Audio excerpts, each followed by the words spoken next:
You know, and so when you look at that spectrum, and obviously all those things on this side where my day job is a mile away from Who's running everybody?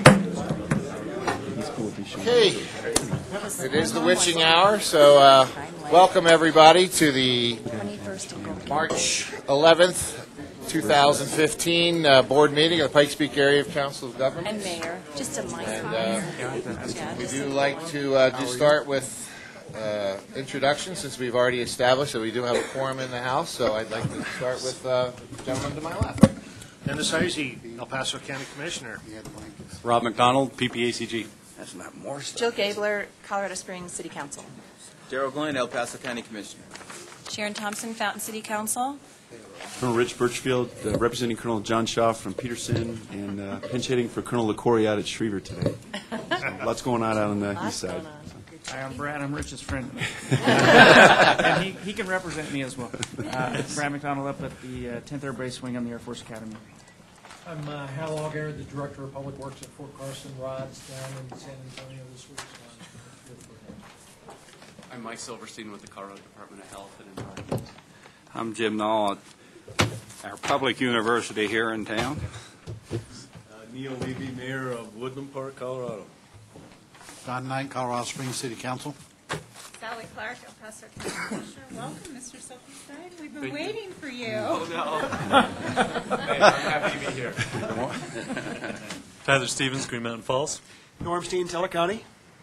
Andy Pico, Colorado Springs City Council. And I'm Mark Snyder, Mayor of Manitou Springs, and I'd like to recognize Mayor Lori Worthy, sitting out there, who's joined us this morning. Morning.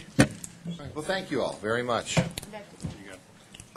Oh. Karen Rowe, Region 2, CDOT. Keeping us a little jumping here by moving across the room there. Thank you.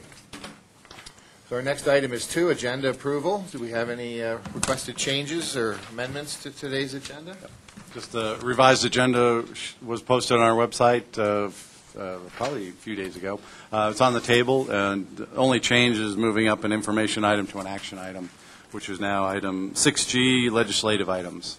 We do have some suggested recommendations for the board. Good. Thank you. So, Approval of the agenda? Second. any discussion? All those in favor, please say aye. Aye. Any opposed? Thank you. That passes. So item 3 is public comment on non-agenda items. This is an opportunity to speak to the board about something that's not on today's agenda. Does anybody wish to do so today?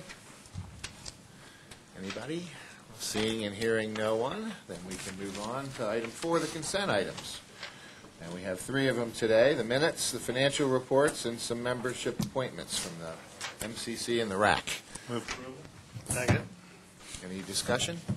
All those in favor, please say aye. Aye. Any opposed? Thank you. So jumping right into item 5, reports, we have our CDOT monthly update, specifically US 24. Mr. Watt. Morning, Dave. Good morning, Mr. Chair. This is Dave Watt with CDOT Region 2. Happy to be here this morning to talk about US 24. This is the US 24 to the west of I-25, and specifically the Ute-Pass corridor. I know folks are very well aware of the efforts over the past, it's coming up on 3 years since the Waldo Canyon fire, but the efforts have been over the past 3 years to respond to that fire and kind of give you a status of the improvements to date, where we're at looking forward with potential additional improvements, as well as upcoming outreach efforts.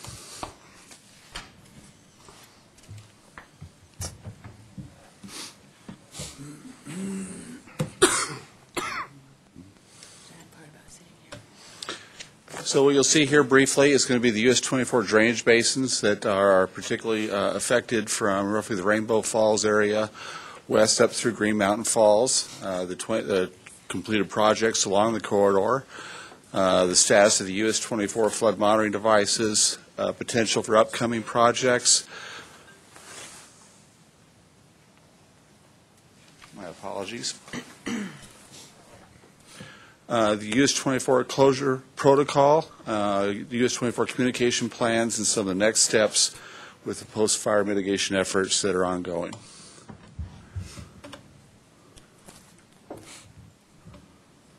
Usually US 24 drainage basins. You see here on the right-hand side of the screen, this is the Rainbow Falls area, starting roughly at Williams Canyon, working our way west with the Waldo Canyon area. We're up here to get into the Cascade area. This is Fern Gulch. And as we move a little bit further west, we start getting to the Sand Gulch area here, if you can make out that with Sand Creek Basin.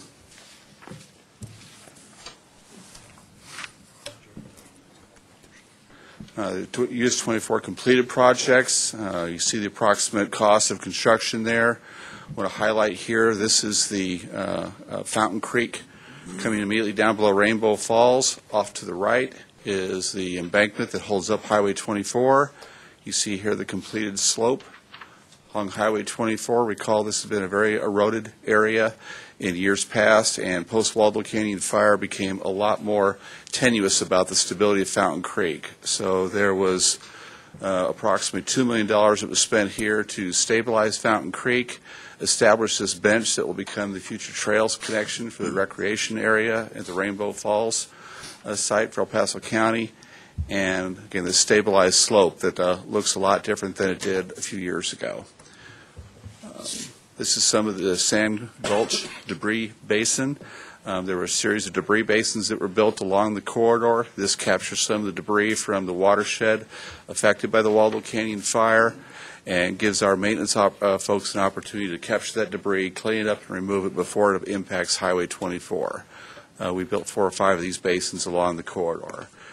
I don't have a picture of it here, but the gate system, approximately $1 million, that'll be completed here in the next couple of weeks. It helps our folks be able to shut off the highway in the event of mudslide or flooding that comes up from the watershed that's been affected. Continue on some additional improvements here at the Fern Gulch or the Bust area. This is immediately up above Highway 24 in this area. You see some slides over here in the middle of the screen. The Waldo Canyon improvements included a 8 by 30 foot box culvert that replaced a 72-inch culvert that clogged up here at Waldo Canyon and caused the runoff to go along Highway 24 and down into and over Manitou Springs, the Rainbow Falls structure. Here you see the box culvert that's under construction here. This is the debris area that we had the problems with. And again, this is the mitigation that we were able to establish in the Fern Gulch area, roughly around what's been known as Bust. The former Swiss Mountain Chalet, I believe, is also another geographic marker in the area. Originally called 4.C, which everyone called it Fern Gulch, so we just started calling it Fern Gulch. It sounds a lot better than Pour Point C. That was it's so engineering of us to call it Pour Point C, but we were using as many letters of the alphabet as we could. But here at Fern Gulch, recall we lost a lot of this slope. This is the area where we've had more than one area time or occurrence with mudslides coming over the highway, both from 2012 and also last summer. This was July 19th, where the basin here bought us some time. But the slope remains stable, but this is an area where we've kind of built as much debris capturing ability as was available in the room we have. This is also an area where right now we probably have the most concern looking forward. There's a lot of debris that's staged in Fern Gulch that can come down with a rain event. We still have a risk area there, but with the advanced warning system that built some gates and things like that, we've got the potential to close this off rather quickly if need be, but and this is also an area we'll be looking at future improvements depending on what's going to what the funding scenario is going to look like and what type of mitigation strategies we can come up with. I can tell you what we're probably looking at is building additional catchment further to the north and upstream of Highway 24 within sight, but it would be on private property, and possibly a conveyance system out to Fountain Creek. So a very similar treatment to what was done at Waldo Canyon. Flood monitoring devices, just real quick here, recall that we've established flood gauges along Fountain Creek. We've also established monitoring devices and additional rainfall gauges at Williams Canyon and Waldo Canyon. Those are helping the National Weather Service and others that monitor the watershed look up and find out how much debris might be coming down the area, see if it is moving and coming down to Highway 24. Coming up on future projects, we do have a project opening up tomorrow to see what type of prices we get for a rehabilitation of the Rainbow Falls Bridge in this area. You can kind of see in this area where we've had bridge scour that came across those when the vents, when the Waldo Canyon corrugated metal pipe clogged up and we had the debris flowing down over the bridge here in this area. There's a repair effort that should be coming underway. Hopefully we get some good bids tomorrow morning. And this bottom bullet, we are in the middle of analyzing the effects of the Waldo Canyon burn scar area and what we look like 3 years later. We're seeing some improvements, but as I mentioned, we also have basins where, particularly Fern Gulch, where there's still a tremendous amount of sediment poised to come down, and we're looking at additional mitigation strategies there and analyzing the effectiveness of the improvements that have been built to date, not only by CDOT, but by CUSP, the Coalition of Upper South Platte, as well as El Paso County and Colorado Springs Utilities and Colorado Springs. So there's been a very much a community-wide effort on how to mitigate the impacts of the Waldo Canyon fire. The closure protocol, this had been last summer's event that if we predicted a 1/4 inch of rainfall measured, we would begin patrolling the corridor, and if the National Weather Service issued a flood warning or if there was a 1/2 inch of rain or more, we would end up closing the highway. And so we're looking at whether or not we can kind of have a little bit more liberal closure protocols to not have as frequent of closings of Highway 24, keep it open more often, not have the highway shut down, and not have events not occur. Last summer we had one event where we had the mudslide. This was here. This was an older picture, but that is at Fern Gulch. We did close the road 9 times last summer. So the highway has been closed 17 times in 2013, including 3 flood events. And August 9th was that was the catastrophic flood event. You see here, we had the fatality on Highway 24, and that was one of those events where we had mud going down the business loop of Highway 24. But that's kind of the status of you see the things begin a little bit more relaxed, if you will, in the corridor, but we still have a very sensitive area from the Waldo Canyon burn scar, and we'll be dealing with that in the future years. I know Bob Wilson and Karen are working on putting together a communications plan of what the protocol will look like for 2015, and we'll be outreaching to the public and to the communities, Manitou Springs, El Paso County, and our western communities at Woodland Park and Teller County as well, with what that protocol is going to look like for 2015. And that'll be here in the next few weeks. If I may, Mr. Chair, I just wanted to mention too that if you go to CDOT's website, which is at coloradotrip.org, is it cotrip.org? You can sign up, I believe, for just the Highway 24 updates, so that if you get messages into your email immediately when things are going on there. So appreciate having specifically Highway 24. Thank you. That's a good tip.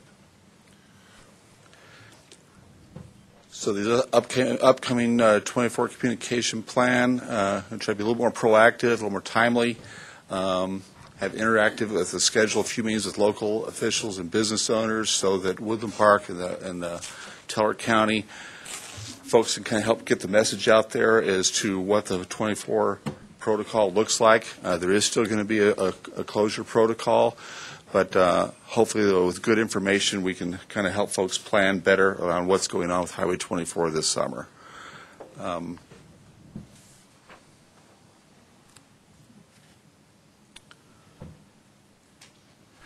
What are the next steps? Again, this community outreach effort and looking what the status is of the closure protocol.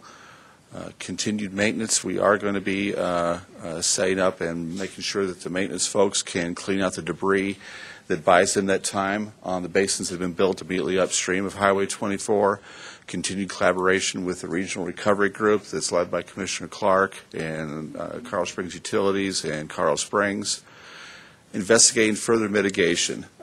With the work that has been funded through this group and through the transportation contingency, I think we see a lot more safety along the corridor, and it's a lot less prone to flooding, particularly the Waldo Canyon area.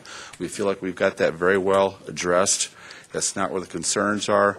Where our concerns are really focused is in the Fern Gulch area. We've got, again, about as much of a debris basin as we could build up there immediately adjacent to Highway 24 on the north side.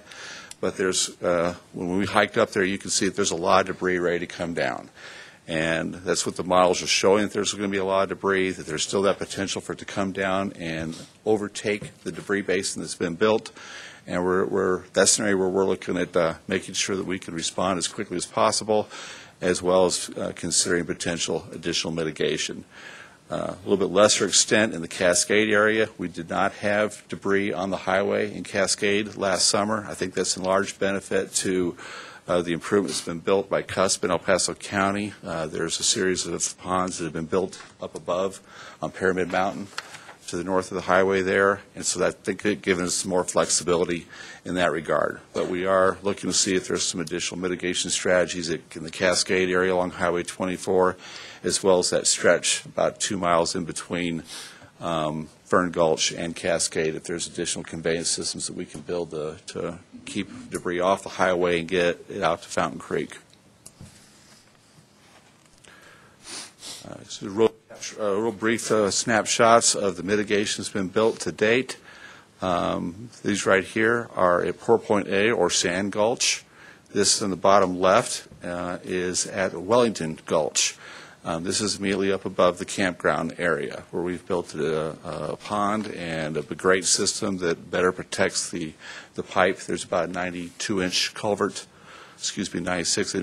that goes underneath the highway there and conveys the water, and as well as the debris that we don't capture here in this basin.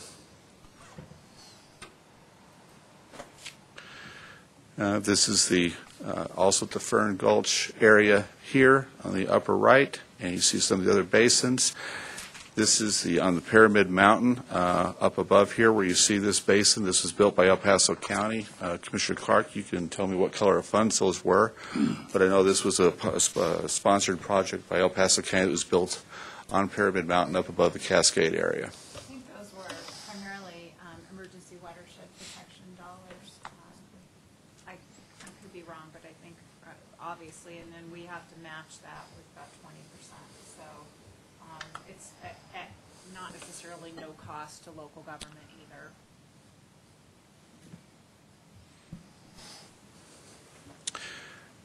This up here is with if you can capture the debris net built up above Highway 24 in Waldo Canyon. There's also a debris pond there, but this is a geobrug system that captures the debris. You see some of these also above Glen Eyrie and areas like that. This is also at Waldo Canyon, the box culvert. So kind of the two strategies here to replace this clogged culvert. You can see that it was carrying debris here, and the 72-inch culvert was clogging up rather quickly. But the 8 by 30-foot box culvert that better conveys this system, and we also captured debris up here. This is why we feel a lot more comfortable about what's happened at Waldo Canyon moving forward. Also up above Waldo Canyon, you can see some of the improvements that were built up here with CUSP, and this is further up in the basin reach, and these are drop structures that were built to try to control the grade. I think we've seen some pictures before of the Rainbow Falls area. Again, you can see the stabilized work that was done for Fountain Creek. The bench has been established here to help support this MSE retaining wall, as well as the embankment up here on Highway 24. Now, if we get a little bit of moisture in the right amounts, we're looking forward to seeing this slope kind of take off with some better growth. We saw some work that the Cripple Creek Victor Mine had done along State Highway 67, just in between Cripple Creek and Victor, and we kind of took their seed mix and their efforts and are trying to here on this to better stabilize that area. I would ask if there's any questions. Any questions for Mr. Watt? I have a quick, please. So the catchment basins, I understand they really did the job they were supposed to, but I also understand some of them have filled up, so they really can't do that job one more time unless they're cleaned out. What's the plan there? We had cleaned those out about 2 months ago. Okay. And we'll do another little tour through here at pre-rainfall event season, and we are looking to see if we can set up our maintenance folks with some contractual ability to go ahead and clean those ponds out. They will need to be cleaned out after events. Thanks. Please, Sally. I just wanted to thank, first of all, CDOT for being such a great partner. It's my understanding, Dave, and correct me if I'm wrong, you've spent through the state around $10 million so far along Highway 24, up. It's a little above that. A little above? How much a little above? It's probably about $12 to $14 million. 12 to 14 million. So if we look at the cost, what I think the pictures show that sometimes you don't realize is this isn't something for just totally handwork and a few volunteers to do this work. It takes extremely high construction equipment to get up there, to create these catch basins, to clean them out, as Commissioner Heisey pointed out. Some of them are not meant to be cleaned out. Some of them are meant to fill and revegetate, very much like has happened up near the Haymanburn area, where it's actually up in is it Trail Creek that's up there that it's really revegetated nicely. But these are not inexpensive kinds of projects, and total, I think we're at over $50 million if you include El Paso County, the City of Colorado Springs Utilities, and Manitou Springs. I mean, Mark, how much is that costing you to do just the Williams Canyon? First two phases, about $6 million. $6 million. So these are not inexpensive projects, and so the fire mitigation, we have to keep our eye on that, is cheaper if we can prevent the fire in the first place, but that's pretty much what we're dealing with, and we're trying to get our numbers together to share with our federal delegation members and state. And I think we probably need another $50 million going forward in terms of true restoration. It's just going to take a long time, and not to forget the Forest Service and their contributions as well. As I know, there's a city election coming up, and if any of you have other elections coming up, and there are folks that want tours of some of the projects in person, up close and personal, please just either go through me or Commissioner Heisey, and we'll get you hooked up with the various agencies who could give you some tours of the watershed. It's a really valuable lesson on how hydrology works or doesn't work, and we would be happy to work and set that up. Also, our regional recovery group meeting, I think, is Monday at our El Paso County Citizen Service Center, and that's at 2 o'clock in the afternoon. So if you want to come to the Waldo Canyon Regional Recovery Group meetings, those are open to anyone who'd like to attend to get more information, and we hold those monthly. So I just wanted to thank Dave and Karen, and certainly Doug Lawler. I don't know if Doug's here today, but for really, and all the CDOT folks for really working on this. So thank you. Sally, I've got a question. If El Paso County would have spent $50 million mitigating this area, would that have stopped the fire from happening? I mean, is there enough money? Is it possible to do enough mitigation? I mean, we're just going to be faced with fires like this. There isn't really any way around it. Well, and that's a big discussion at the federal level with the Forest Service funding, where they have to take so much money out of their regular dollars that are meant for mitigation and put them into fighting fires. And both of our senators are really working on getting the dollars set aside for emergencies so that they don't have to take out of their base funds that should be used for reducing the fuels in the watershed. Because Pikes Peak's there's, from what I understand, 1,000 trees per acre, and there should be about 100 trees per acre in a healthy in a healthy forest. And you look, like up by us, and you get those tiny little pine trees that are all jammed together, and like in the Staunton State Park, there's federal land right there, and it's all mitigated up to the federal land, and then bam, and you can just see the snags and everything, all the waiting to catch on fire stuff. But when you start adding up the numbers, Park County alone would be more than the state's. You couldn't mitigate Park County with the state's mitigation money. It was $9 million that Gibbs got? I don't remember. I don't know. So it was something like that. And just to point it, it is. This It's is a something big. we have to deal with. It is. Yeah. And there's no way to get in front of it. There's not enough money. I've heard numbers of about $1,500 an acre to mitigate, so $1,500 per acre. So how many acres you got, Mark? We got 22,000 square miles. Square miles. Acres. 100,000? Andy, did you something? Yeah, I was going to mention that, on the utility side, they're doing mitigation in some of the watersheds.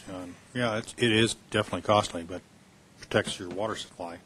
But another point I was going to make, one of my own pet peeves from years back, is that Forest Service grants a wood-cutting permit, for very limited areas, which is a great program. You can go pay a couple of bucks, you go out there, and people can individually collect the stuff. And the area that they would allow is just one tiny little area. And the rest of the forest can, grow and get snagged up there. When the Hayman fire went through, it burned right up to the area where the wood cutting had been allowed, and that's where it stopped because it had been cleaned out. The fuel's gone. It had been cleaned out for $0 by citizens, stocking their own firewood. So there are certain ways, to tackle this. Now, I don't think that's going to solve however many thousands of acres per se, but there are means to do it, and I don't think the Forest Service has necessarily been helping us out in this area.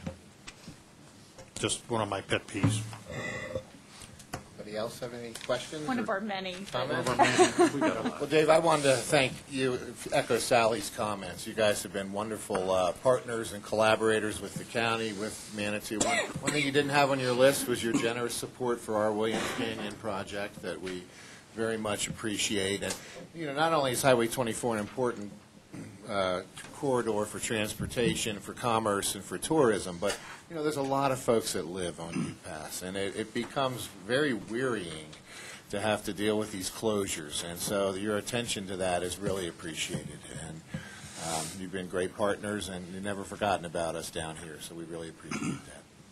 Karen doesn't want us to forget. Thank you, Karen. And as far as mitigation goes, we've done a lot in Manitou, and you're right, you can't go out and thin out the entire forest, but you can be very strategic in recognizing where your greatest threats are. You look at Cedar Heights, the wonderful neighborhood over there just north of Manitou Springs, and our firemen will tell you, as they were ready to battle that fire as it came raging over the hill, Cedar Heights have been very proactive and have spent their own money to do mitigation. And when that fire hit that mitigated area, it just laid down.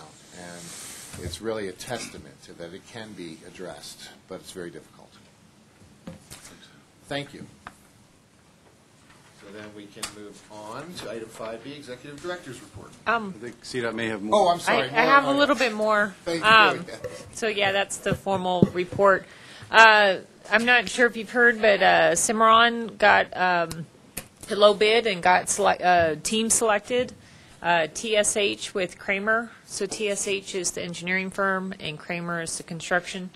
They're a team that has done projects around this area. The Woodman Road widening and the Woodman Academy interchange was done by Kramer. And the Powers Boulevard design build the bridges up on the north end. There was the 4 bridges that were built there.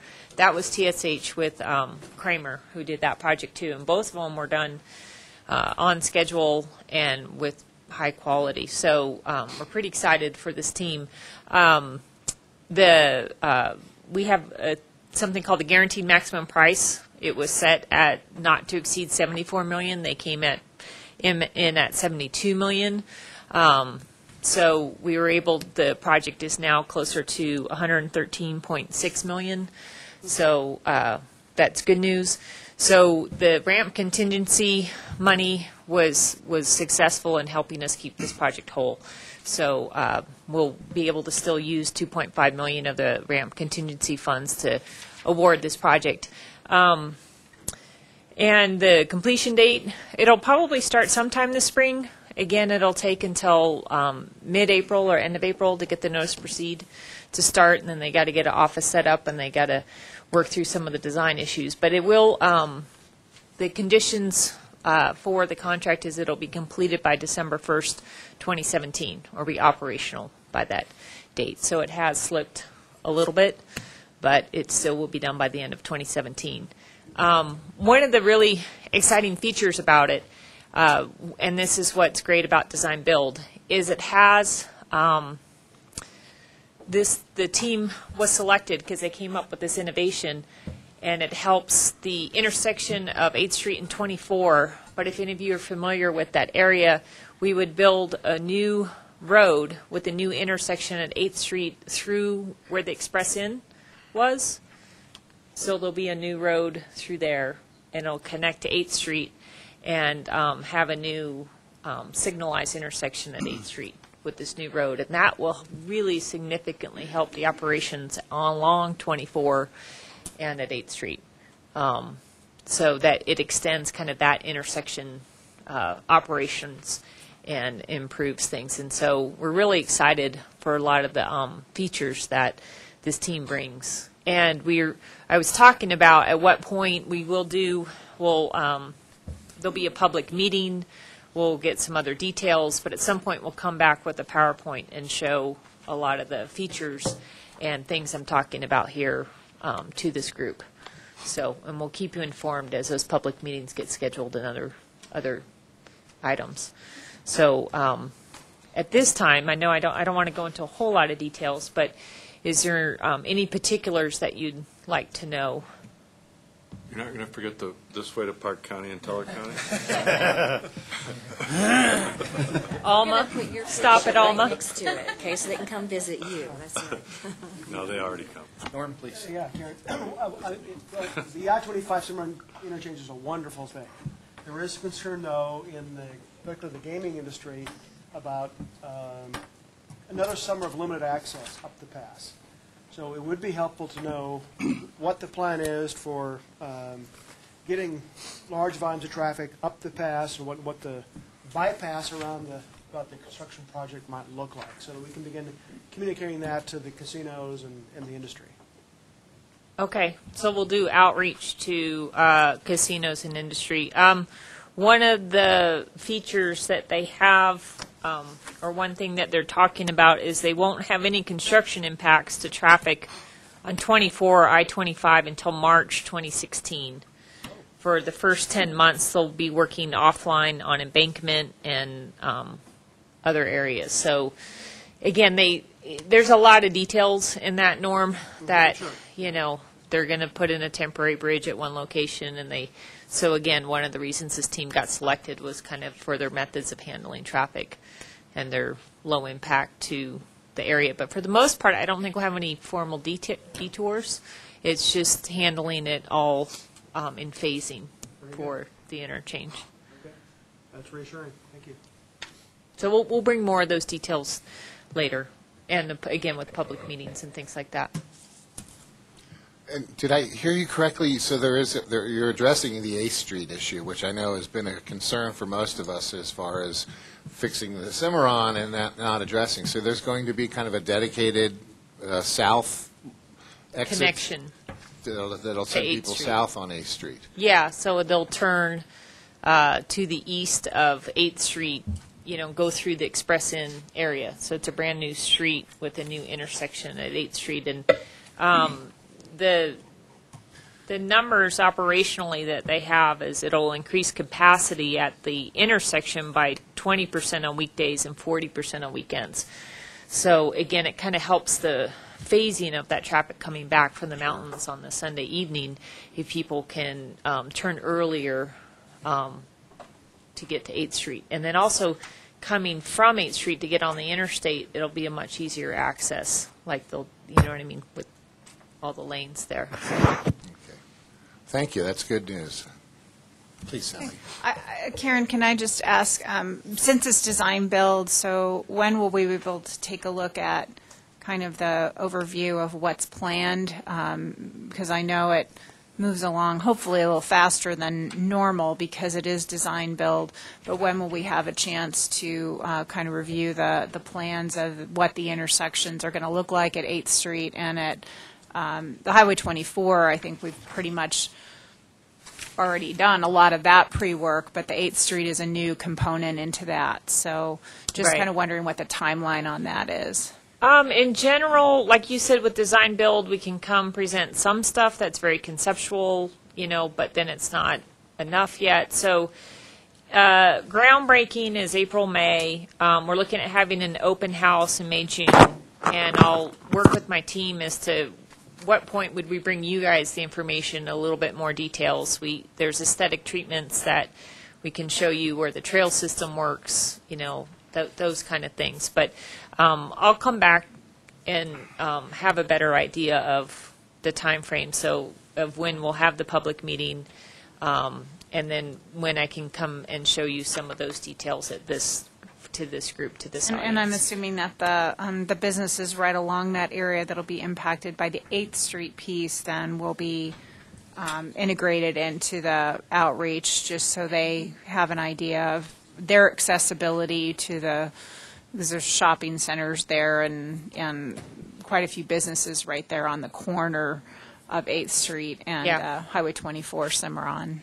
Yeah, and I think the businesses there at 8th Street will be pretty excited, I think, of this new road connection, because it's going to come across and then meet the entrance into that other shopping center, to the Popeyes and the La Casita and that area back there. And so it's, you know, they'll have a new signal there to access Hopefully their business. it will be safer than what is there Yes, now. I really think it will be. I think everyone's real excited about it, and I think it'll be safer and work better operationally.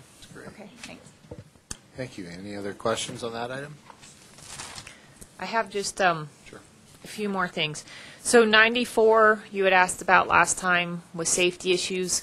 We have started to look into, are there any patterns or are there any things we can do? We've had some preliminary results, but I want to wait. We have a meeting tomorrow with the city and county, and so my staff's going to talk to them and say, here's some of the ideas we have, and we're going to flesh them out a little bit more, and then come back to you with, here's some recommendations. I mean, right now we do have some centerline rumble strips in place along curve, meaning that we're trying to prevent those head-ons by them crossing over. We do have edge rumble strips in other locations. You know, so we're trying to say, okay, well, what are the accidents? If we did something, could we help it? And so we're coming up with some ideas, but I don't have anything to present at this time.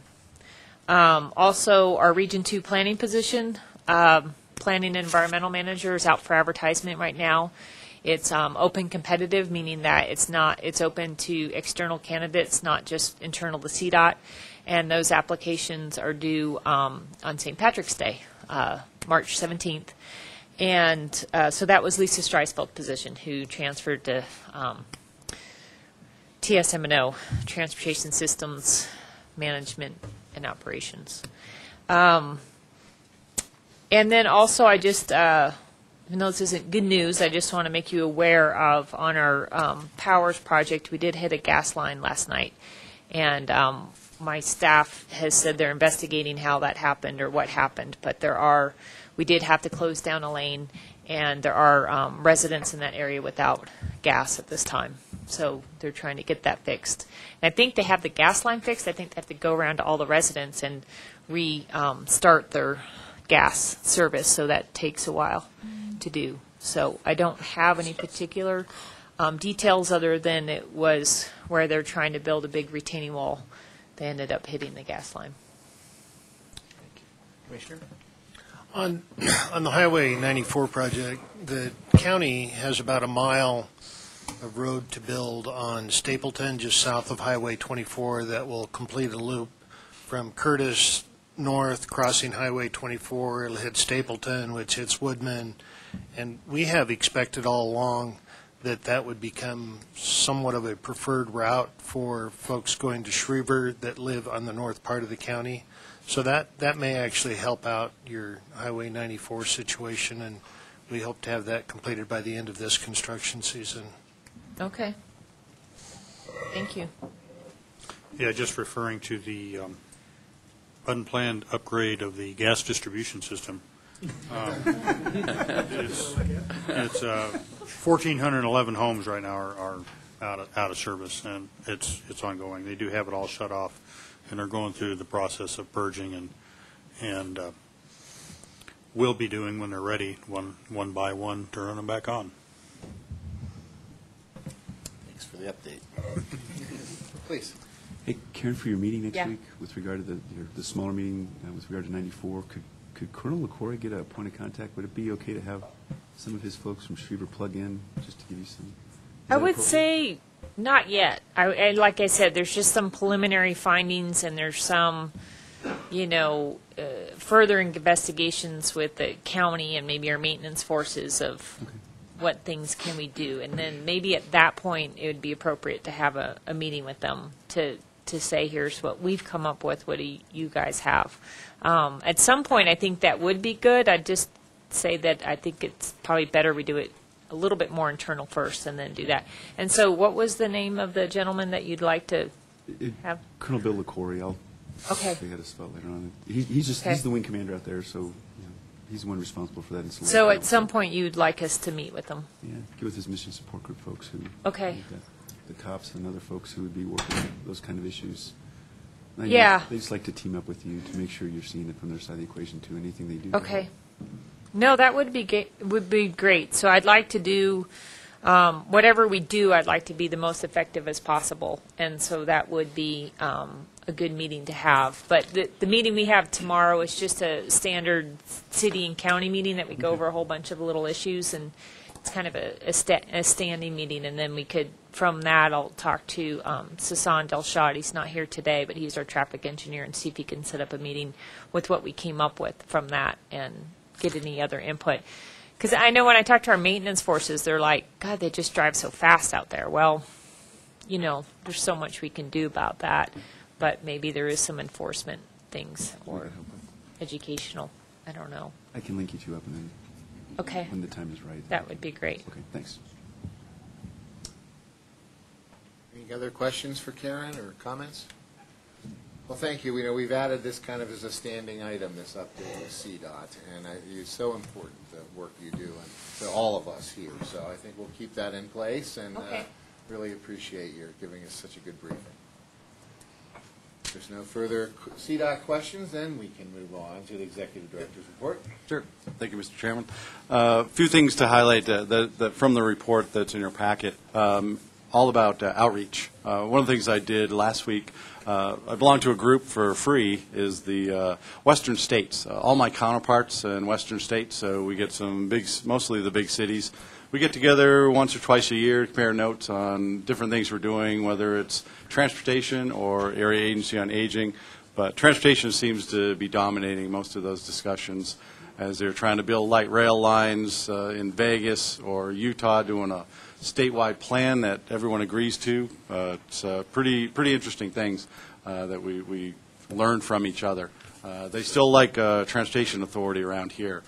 They have not yet got that in some of the western states, so that's always of interest to them. Other outreach to the city of Woodland Park. I was up, met with the city manager, so just talking about regional things. And so it's good to do that occasionally, and I've done that with Monument as well. Mayor Dominguez and I met just to go over process and things, mostly transportation, but sometimes we touch on some of the other programs here at PPACG. Other outreach activities, got a call, and for our military folks, 3 of them have applied to our old friends at Office of Economic Adjustment through the DOD to look at joint land use planning. And so I'll be working with the installations. They're coming out, I think, next week to meet with all of us They want to meet with the region, meet with city, county, so you may hear from me for the city and county staff. They want to have a joint meeting if they can, since they're flying out. We want to try to coordinate what, if anything, is going on with joint land use easements and other things. But it's led by DOD, so we're going to plug into that. They've also asked we tie into City of Pueblo, so we'll try to get the MPO to join the discussion, see what information or how we can help. So that'll be coming up in the next months, years. Those joint land use studies can take a while. So I'm sure we'll be reporting back on that as we go. Final thing is, in our Area Agency on Aging, we're looking at remodulation, I guess is the best word, of how to deliver the Area Agency on Aging services. The models are changing based on funding from the federal level, the state level. Obviously, federal and state money comes with strings, and so they're looking at better ways nationally to deliver it. That's filtering down to the state and filtering down to the Area Agencies on Aging. We're looking at that, so you may see some of that as we talk about the 4-year plan of how to prioritize their services, which will lead to your discussion on planning, but also funding for the programs through our Area Agency on Aging. With that, you can take any questions on the rest of the report. Any questions for us, please? Just a comment on that regional team that's coming out. Yep. I don't know, a lot of people don't realize this. Under our new form of government, a lot of stuff does fall under the mayor, but land use still resides with council. So we rely a lot on city staff, so I hope you reach out to both Peter and his folks, but also if you can keep council aware of going on there, maybe just Andy, and he'll let the rest of us know what's going on. Sure, can do. Any other questions for Rob? Thank you, Rob. Moving on, item 5C is the TAC, Transportation Advisory Committee. Morning, Jennifer. Good morning, Mr. Chair, Board of Directors, Jennifer Irvin, TAC Committee Chair.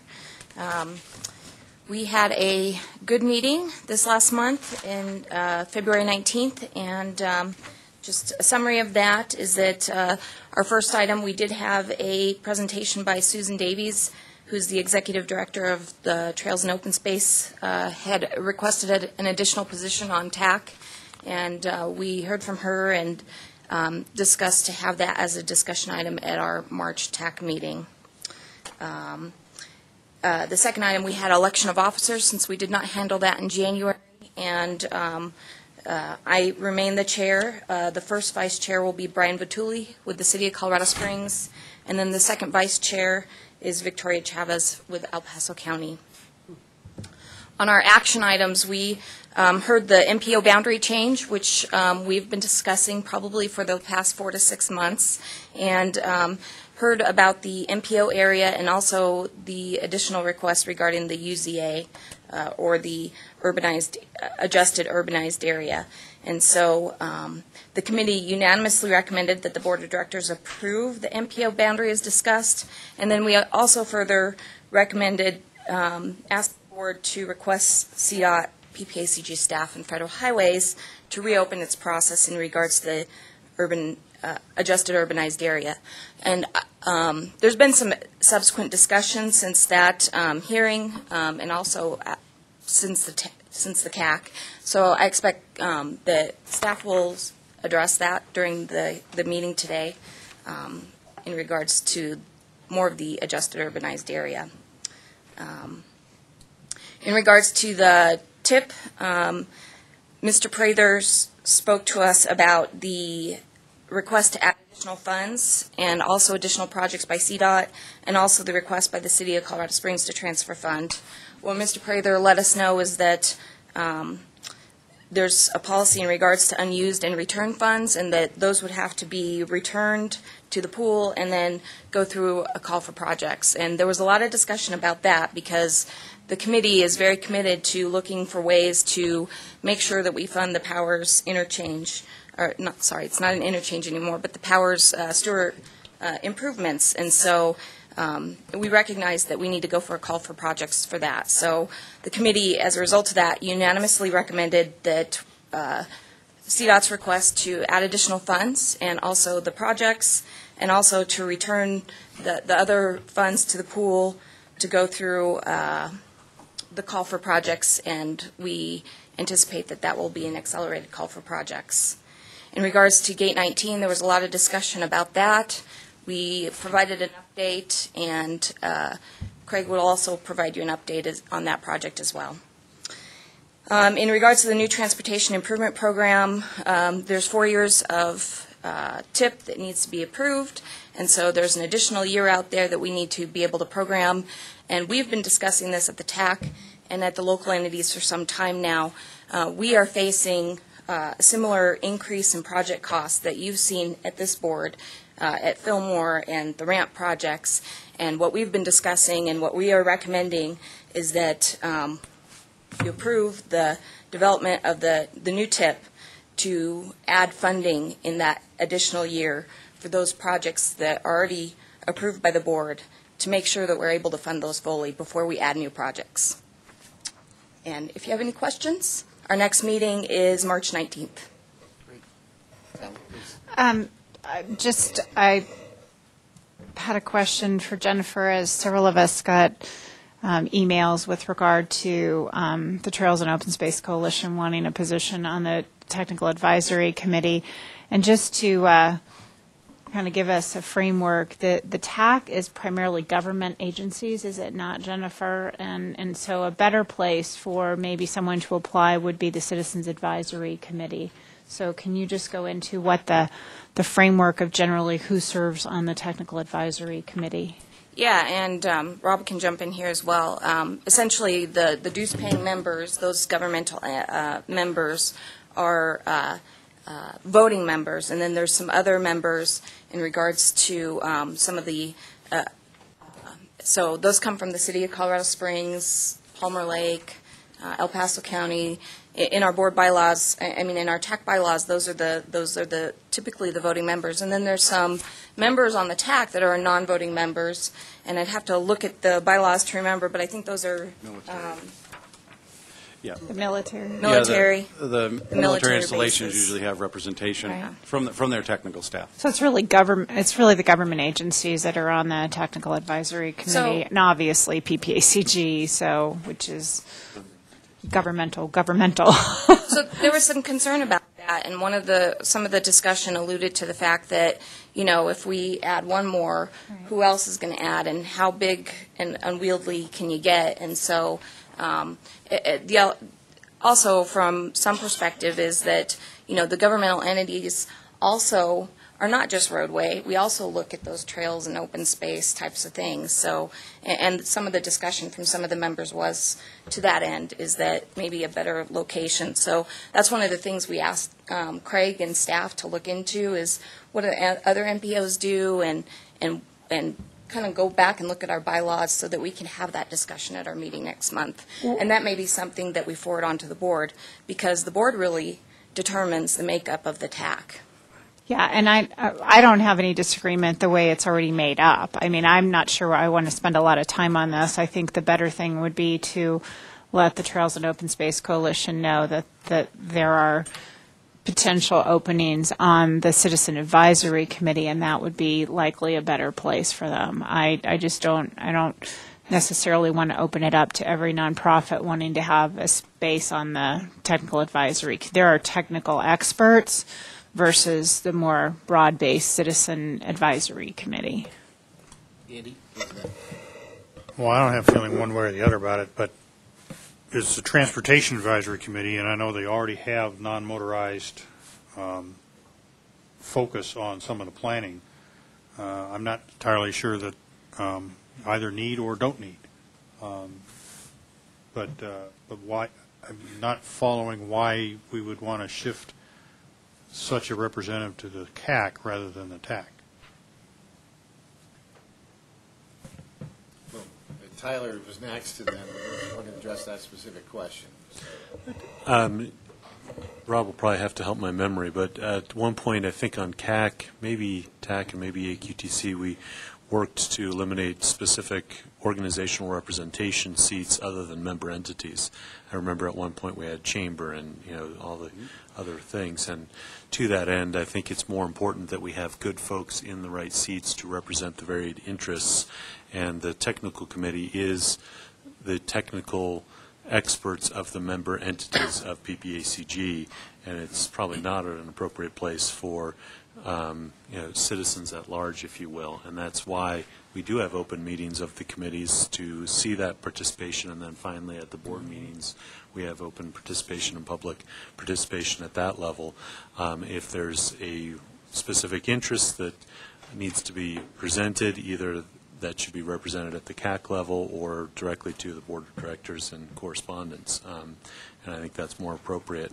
It does raise another point of, in our bylaws for PPACG, we do have provisions for other members that the Trails and Open Space Coalition could become a member of PPACG, and I don't know if that then affords, I believe it does not afford things such as TAC seats and things, because those are a different category of membership than governmental entities. Yeah, just a quick follow-up comment. The other committee that we'll bring to that discussion at the TAC is the Mobility Coordinating Committee. Maybe a seat there because it's more specialized transportation. I'm not saying they'll go there, but I think it's part of the discussion. They cover a lot of the nonprofits and other agencies. Other things we'll bring to you is the consideration, how broad do you go? Because transportation, you could bring in Colorado Springs Airport, perhaps. You could bring in other advocacy groups statewide about CASTA. They deal with transit. So, again, they're going to have that broad discussion of what makes sense for our TAC, and any recommendations they have will come up to the board to see how do you accommodate that, and what's the role for advocacy groups in our public process, because all the things, all the plans, they have an opportunity to weigh in with pages, white papers, paragraphs, comments, and every size and shape. So I know the TAC's going to talk about that, and staff will bring in our other committees and the other agencies. I mean, even CDOT, they have a rail and transit unit. Should they be down here? Do we go statewide groups? Do we do local? Again, there's a lot of discussion to have. So they brought it up as TAC presented, and we'll have that discussion. Can't say how it's going to end up yet, but we'll certainly have a detailed discussion. Councilman Knight, did you have something? Yeah, share Commissioner Clarkson's concerns about opening it too wide. And, going back over the 2 years I've been on there, I don't think we've had a action item that we voted on that didn't have both CAC and TAC recommendations that came out of there. So it's, if we move them to a CAC, it's not like their voice won't be heard on some matters in there. So, and I know the TAC is going to be discussing this at March, but I think I appreciate you bringing it up, and I think it's beneficial for you to know and your people to know that there are some concerns here from the board members itself. We'll take all those comments back to the committee. Thank you. Any other comments, questions for Mr. Lund? Thank you, Jennifer. And just to be clear, the ex officio members, those are voting members, are CD, PH&E, Colorado Springs, Federal Highway, the Federal Transit Administration, all the bases, Fort Carson, Peterson, Schriever, Springs Transit, General Manager, and the Air Force Academy. So we do have a great representation on the TAC, and I think that whether you're on the TAC or you come to a public hearing, your voice is heard, and we always take those into consideration. Thank you. Thank you. So our next report will be the Community Advisory Committee. Morning, Mr. Baker. Morning. It's a TSA term, but I'm going to touch your stuff here, I think.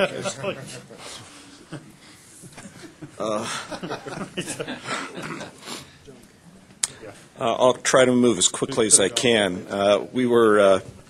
We had a workshop prior to our CAC meeting this last month, and the purpose came from some questions about more of the newer members. Why are we dealing with so much transportation? So more broadly, I mean, that's kind of what we do. But I think what Rob and Rachel have provided is an overview of PPACG that was informative to people of the myriad of programs that funnel into PPACG. And it was supposed to be an hour before our meeting, and I think we still have 2 agenda items left that we're going to take on before the next meeting. And that's because there were so many questions, which it was all good in the educational process. I would agree with Sally that a place for organizations to have a seat at the table would probably be with the CAC. For instance, we have the League of Women Voters, KONO, but of course we would like people properly qualified and not centric to just the one issue that they would be promoting. But I think the Citizen Advisory Committee would be a good place for that. Having said that, our nominating committee is working right now to fill 2 at-large vacancies, and we have 4 very good applicants, and they will be recommended at our next meeting. So they're interviewing those members just before our March meeting. So that is well in process, but that doesn't mean there won't be more opportunities in the future to place people. As it relates to the agenda items for recommendation, we too recommended that the board approve the proposed MPO boundary revisions as presented, and at the request of El Paso County staff, provided an endorsement that the board work collaboratively with CDOT to revise the adjusted urbanized area. And I think that was about Charter Oak Ranch Road. The new transportation improvement program presented. We had a relatively short agenda that filled the time space this time.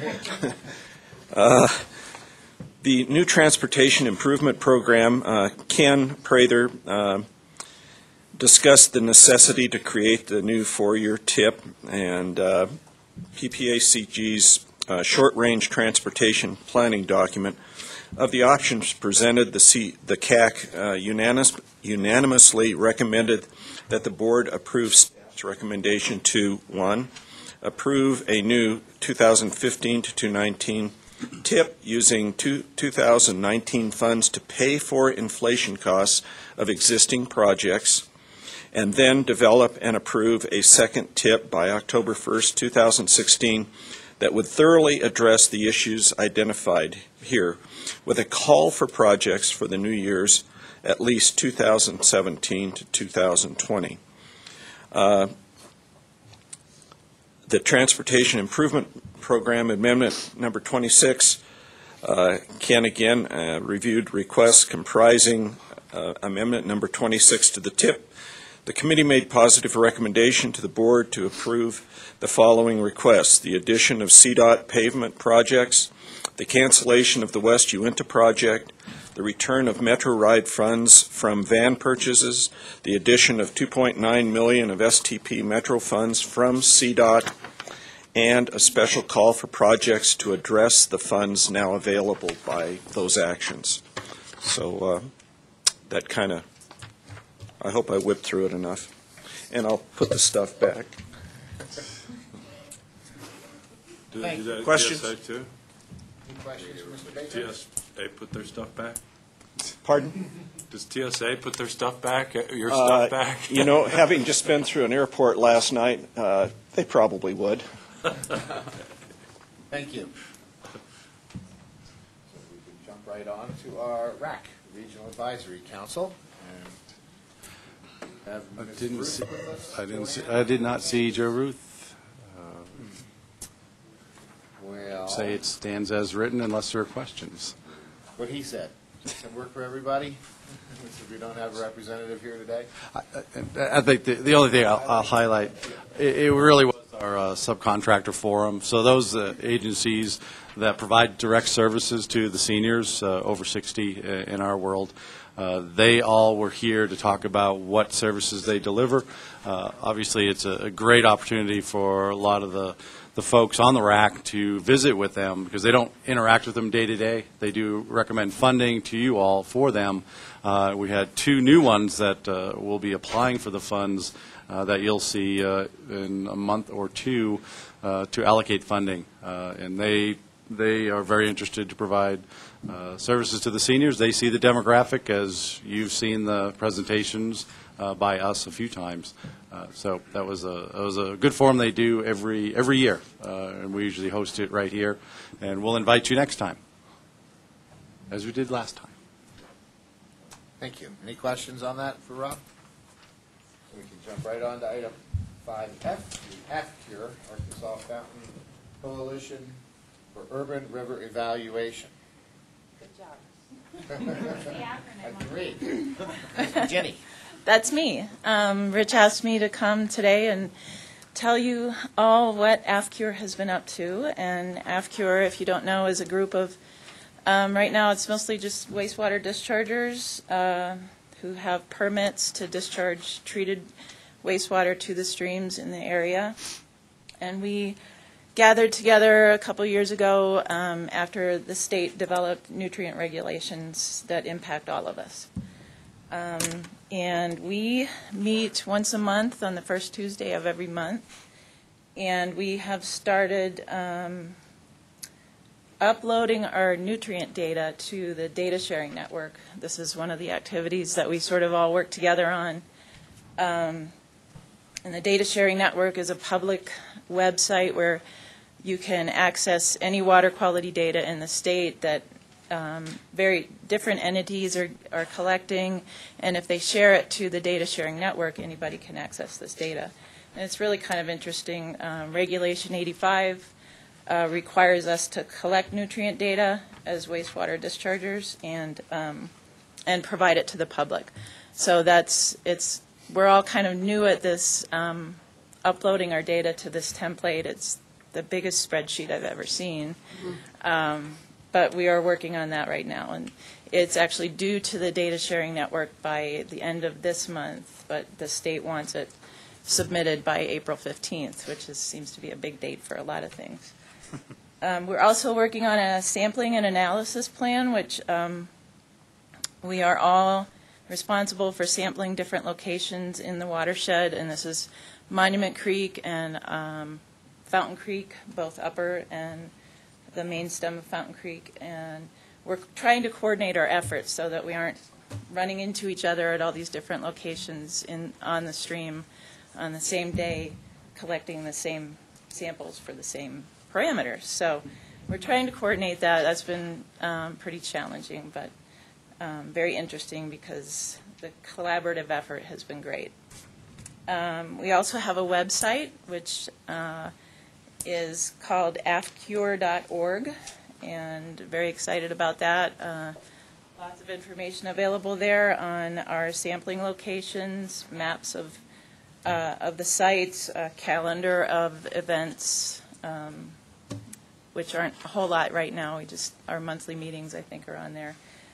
There's also a nutrient modeling workshop that's coming up. I'm not sure if that's on the calendar, but that's a very interesting project that WRF is conducting up in the Boulder area to help determine what types of nutrient site-specific standards could be developed that would be more achievable by dischargers or by watersheds.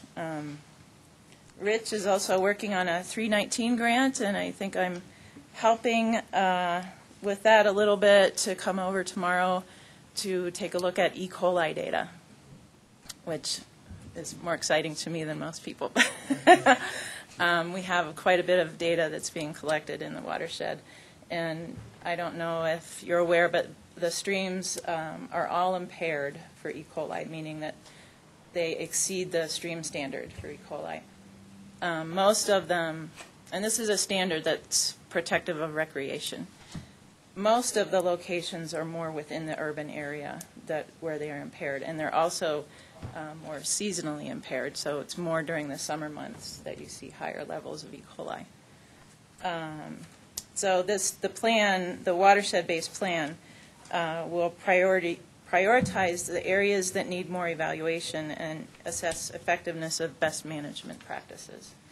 And again, we're seeing, there was a study done on Upper Fountain Creek that showed most E. coli is not necessarily coming from human or animal sources. And the USGS did this study, and it shows that sources may most likely be coming from birds. So that's our story in Manitou, is all the pigeons. It's Live your under the pigeons. bridges. Yes, it's your pigeons. And all the, the birds that like to roost on the power lines that are over the creek, and swallows. There are a lot of bridges I've seen where swallows build their nests under the bridge right over the creek. So we also talked about working groups. There are a lot of regulatory working groups and a lot of issues going on. The state has to routinely go through their regulations and update them to bring them up to compliance with EPA standards or anything that's changed. There are several. Diapers? Pardon me? Birdie diapers? Birdie up to EPA standards? Well, they're changing things all the time. So the state regulations, we're looking at issues such as temperature standards in the streams, arsenic, nitrate, iron methodologies for collecting iron samples, and anti-degradation. And then we also, at our last meeting, talked about integrated planning, which is a plan that addresses regulations that impacts one or more facilities, including stormwater and wastewater entities, creates a long-term strategy for addressing the problems in a cohesive manner, rather than, regulating this one wastewater plant and this one stormwater program. And it's sort of, since the regulations are somewhat common to those different types of activities, this is a plan to help integrate those regulations. And then at our next meeting, we're going to be having a presentation about total maximum daily load development, which is where, when a stream is impaired for a parameter, such as E. coli or selenium or arsenic or iron, the state eventually, once it's been designated as impaired, the state is required to develop TMDLs, which allocates a loading to the different sources. I'm sorry, what does that mean? TMDL is a total maximum daily load. So it helps reduce the sources of those pollutants that are causing the impairment. And we haven't actually experienced a TMDL allocation in this area for anything yet, so we'll be learning about how that whole system works.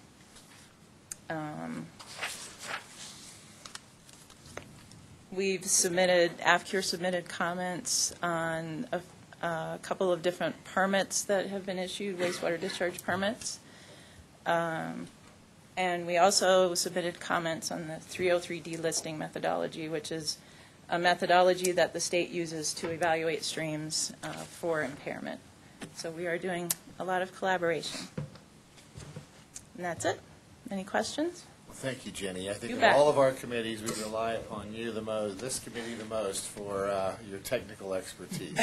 So, anybody have any questions about AFCURE? Please, Sally. I just do, in terms of, first of all, if most of the E. coli is coming from birds, you can't really control that. So, I think it's interesting, but, yeah, well. I knew somebody would do that. Shotguns, maybe, I don't know.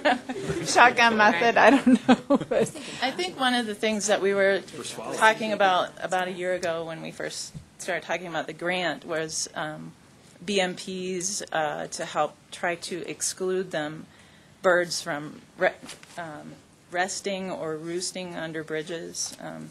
So putting netting in or spikes kind of things. Nice. But also, if you're, And PETA will be down on us in no time, right? but also, if you're cleaning up under a bridge, you want to not just wash it all into the water. You want to maybe scoop the poop up and put it somewhere else. So. And the other, I guess, the other point I would make too, in the comments under the E. coli 319 grant project, the discussion about what's going into the water as a result of the sedimentation and debris from Waldo Canyon fire. I think that that's relevant, especially as we talk about the potentially increased regulations from EPA, which is intended to clean up the water, but Waters of the U.S. and even some of the state engineers' recent attempts to increase the permitting processes. If we go down this path of having to go through onerous permitting and not be able to get our projects in place, it's actually detrimental. It does the opposite effect of what it's intended to solve. And so I just think that that's a really relevant discussion from a state level and a national level to say, hey, we all want clean water, but if you prevent us from doing projects that help the water, then we're doing the opposite of what you're wanting us to intend to do. So I appreciate you doing the study, and I think that that's an important point, that as we get more data on this, that we can utilize for those arguments to say we want to be good stewards of the environment, so let us do the projects to make sure the water stays clean. Thank you for your efforts on that. Yes. Don, please. That USGS survey that you cited on the E. coli also talked about some of the chemical contaminants being natural or coming out of rock or the burn scar or whatever. So we had been briefed several months ago as we're doing our monitoring that we're doing both upstream and then downstream of the wastewater or entry points or discharge points or whatever. Are we still doing that, and then are we having any trouble justifying that hey, the plant didn't cause that? What was the last? Are we having any trouble justifying it when we report, hey, there's this chemical that is, abnormally high, but we've done upstream and downstream measurements to show that we're not the source of that? Well, the fire monitoring is a little bit different than the upstream, downstream from wastewater facilities. I don't know if USGS is still planning to do monitoring, like following, those were more flooding events. They were doing some monitoring during flooding, and I think they did some on Upper Fountain Creek and West Monument Creek, Camp Creek, and those data definitely, there's a huge difference in what's normal. And I don't think we will have a problem showing that the cause is from fire and from an abnormal flood. The wastewater monitoring, upstream, downstream monitoring, mostly we're doing just nutrients, and that's sort of a separate study from the fire sampling, from what I understand.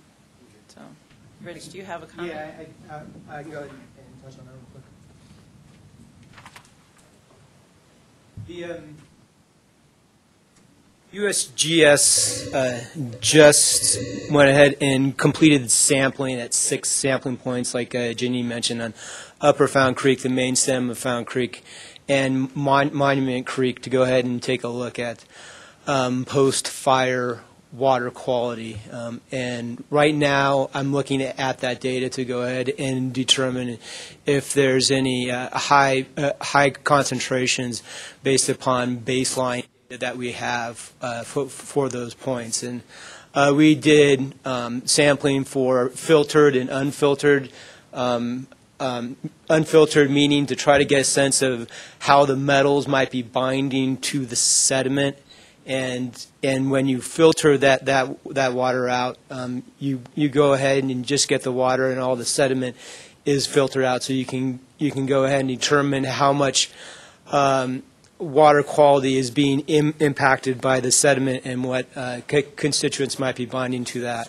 So in addition to that, we're also briefing the state on the sampling that's being done, because it's part of what Ginny mentioned, the 303D listing and the TMDL. We want to make sure that the state is aware that there was a fire, so any water quality data that has been collected during that fire might be abnormally high. So that they'll go ahead and take a look at that and take that into consideration as far as potential listing.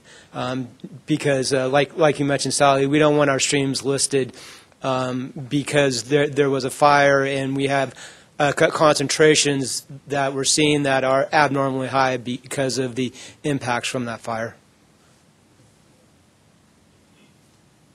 Any other thoughts, questions? Thank you, Rich, Thanks. for that clarification. Sure. And this is Sure. really relevant, because I think it was just last week, wasn't it, Durango, 2 of their rivers down there were found to be high in E. coli. Yeah. There was a warning put out on recreation and what have you, so we appreciate all your work. Thank you. Thank you. Thanks.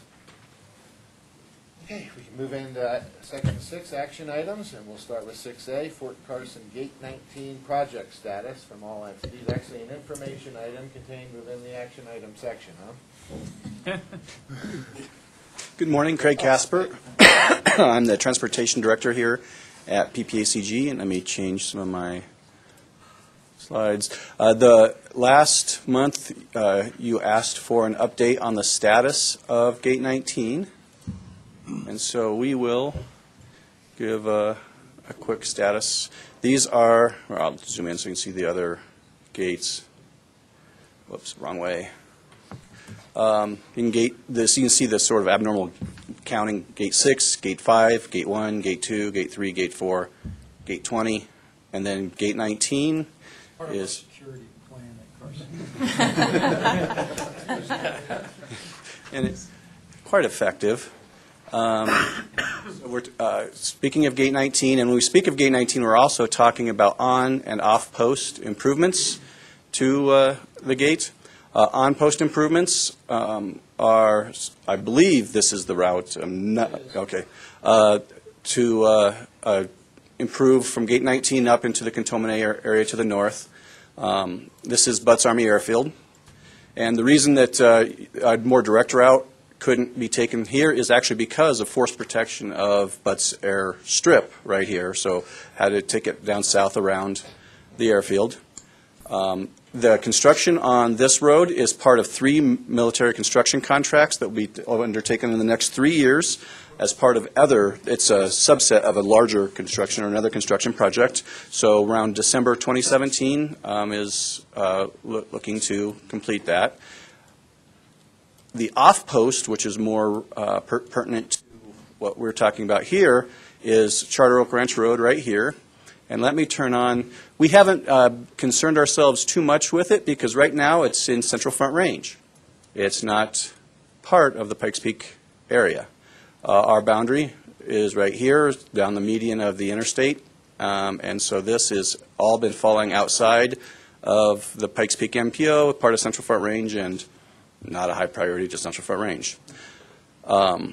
With the census, let's see, I'm just moving the urban census. The census went through and designated the urban area and added that to our urban area. Interesting that didn't include this parcel it's actually developed, but that's the census.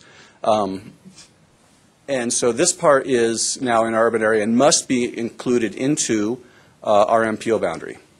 However, this stretch from Gate 19 to the urban area is not required to be included in the MPO area. And that's a topic we'll have discussion shortly. Another issue that's come up is trying to make this project eligible for funding. This is actually functionally classified as a local street, not eligible for federal funding. If we functionally classify it as a collector, the area outside of this urban area, this part won't be eligible because it's a rural collector. This part would be eligible as an urban collector for funding. The flip side is to make it eligible is to classify it as an arterial.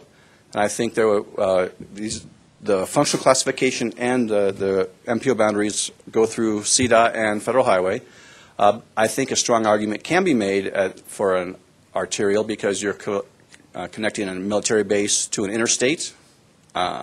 So we'll be working with El Paso County, CDOT, and Federal Highway on that functional classification redo over the next probably a year. It's CDOT's process, and there's within the Federal Highway guidelines it says here's how you determine what your functional classes are. As not to foreshadow, but item 6D is looking at changing the location of our metropolitan planning area boundary, which would have the effect of bringing the Gate 19, I didn't get it, into our MPO area, and that would move the gate. So it would be Gate 6 and Gate 19 would both be incorporated into the Pikes Peak area under the item 6D you'll be discussing here shortly. That is the update as we know it now. Are there any questions? Anybody? Any questions? I know we have this particular topic touches a couple of agenda items. Yes. So, I did have one question for Fort Carson. So there is funding plan in place to complete the road? Because I heard it was a pretty undeveloped road once you get onto the base there. It's a gravel road right now from Gate 19 all the way over, as Craig showed it, to our north-south roadway there south of the airfield. That was put in place by one of our engineering units a couple years ago. We made a strong effort with the Army to get the funding and authority to pave it. We were unsuccessful. We've looked at a couple of our MILCON projects on the airfield, building out the Combat Aviation Brigade, and found some scope in there that we could use to put some asphalt down. So as Craig pointed out, over the next 2 or 3 years, we've got segments of that road that will be paved over time. So yes, to answer your question, that's our approach at this point. Okay. It doesn't make sense, I think, to build a road on one side of the gate and not have something on the other side to continue that through.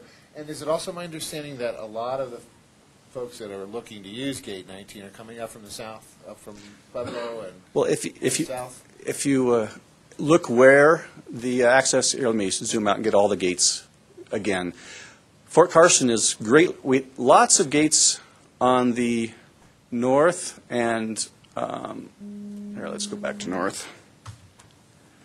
Or on the west. Gates 6, 5, 1, 2, 3 are on the west side, which abuts a state park, not an urban area. The only gate that's really on toward facing the urban area is Gate 20 right now, which is by far their busiest gate, their main gate. Gate 19 would provide access into Fort Carson from the east, especially if you're coming from the south.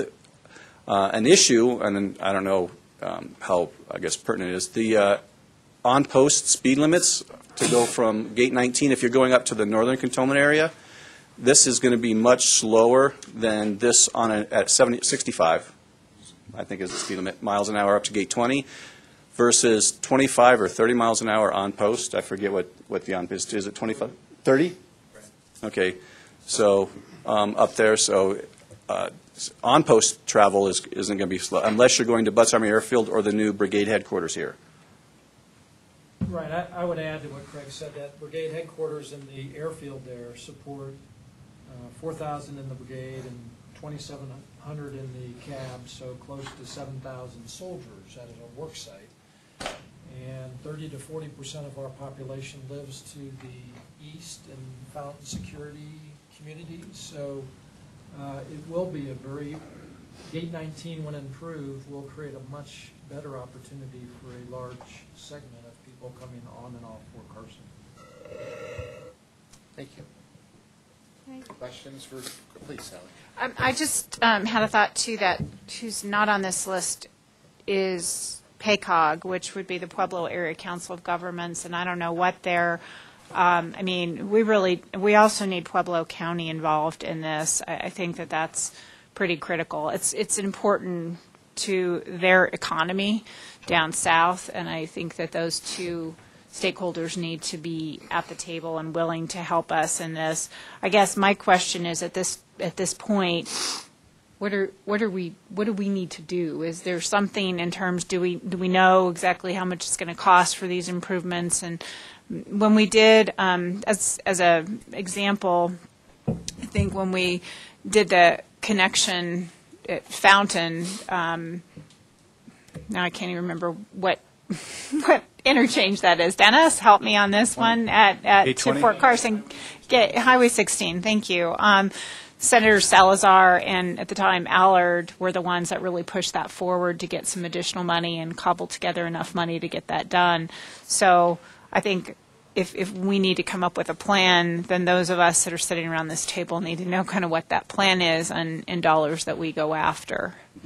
Yeah, I know the county staff can get details on their side. I know Hal's provided some of the timeline, and that's really what the board asked is, what is our timeline? We took it to our technical committee, and obviously bring in Fort Carson. It seems like we're on a good timeline to do, I'll call it the paperwork side, reclassifying the road to make it eligible in whatever place it lands. If your agenda item later puts it in the MPO boundary, that's great. Then what about the urbanizing boundary? And that's a separate process that we'll look at. Central Front Range could fund it now, but we hear they don't have a lot of money. Pueblo as an MPO, they probably wouldn't look to use their local funds to fund here, but we've asked to say, if you really think it's good for your citizens that come up, and this would be a good thing, then feel free to participate, whether it's the city, the county, Pueblo, or even in their MPO. But again, like most MPOs, they don't have a lot of money. So all these timelines we're trying to get, number one, the paperwork done, make it eligible for as many sources. You can see on the back of the memo, we list 8 or 9 possible sources. What comes forward, we don't know. I think we have a rough idea of the cost estimate. County staff will have more detail on their cost estimate in, I think it's about 18 months. They'll know. They'll have their design package ready, and then it'll be ready for funding. For Fort Carson, there are 3 lifts or 3 sections of paving. They'll do that over time. So I think there's time to have it come together over the next couple of years. But as we said, the first is going to be the paperwork process, get it into the MPO boundary, check on the urbanized boundary process, look at the reclassification to make it eligible for federal funds. Because right now, as a local road, it's like paving a neighborhood street with federal money, and that's just not allowed. So I think we're on track to get it done when it's needed. So that's the first step then, Rob, is what you're saying, is to get it reclassified. Correct. And then we move forward with sort of a financing plan. I think the look at financing will continue. We won't wait till it's reclassified, but I think they're all going to run simultaneously. And we can provide updates for the board as things change or things get solidified. Okay.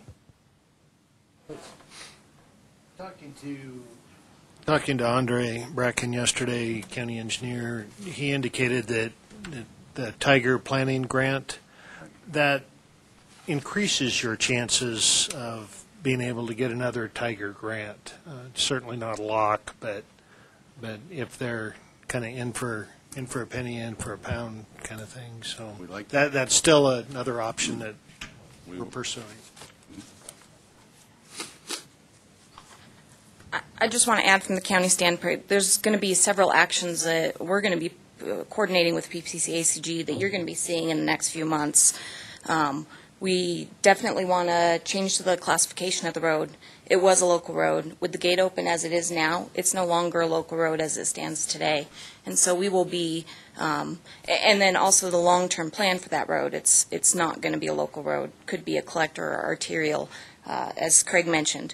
We've been working on this project probably since 2000, I want to say 2006, 2007, as we originally looked when Fort Carson brought this to us and was originally looking for funding and looking at DAR funding. So PPACG did a first great step in finding money and doing a corridor study and working with the local entities and stakeholders in regards to that. And then El Paso County went forward and got a Tiger grant, a planning grant. And so we will be working on design, and we're working on IGAs as we speak now to try and get those in place so that we can begin that design effort. And we're being very aggressive. A scope of work is already written and trying to get that moving forward. And I'd say 12 to 18 months.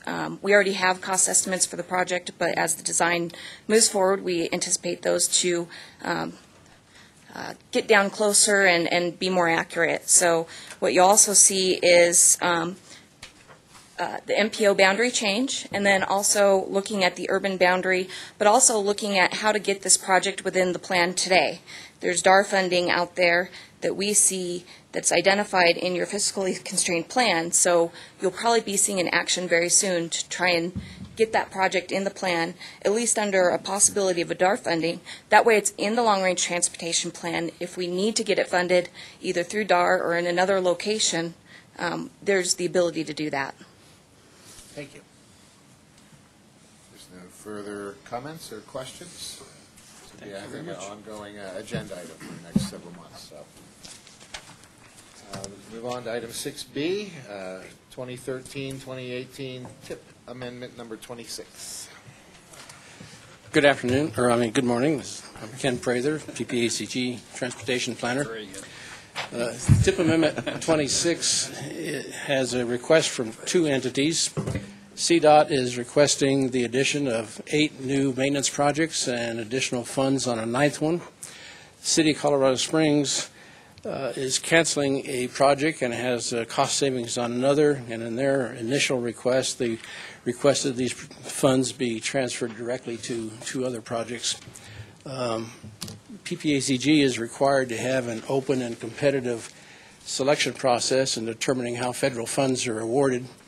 And after the discussions, the lengthy discussions, good discussions that Mr. Barker and Ms. Irving have already commented on, the committees and PPACG staff have come up with a proposal that is before you today that we're asking you to approve. And this recommendation is that the CDOT projects be awarded as requested.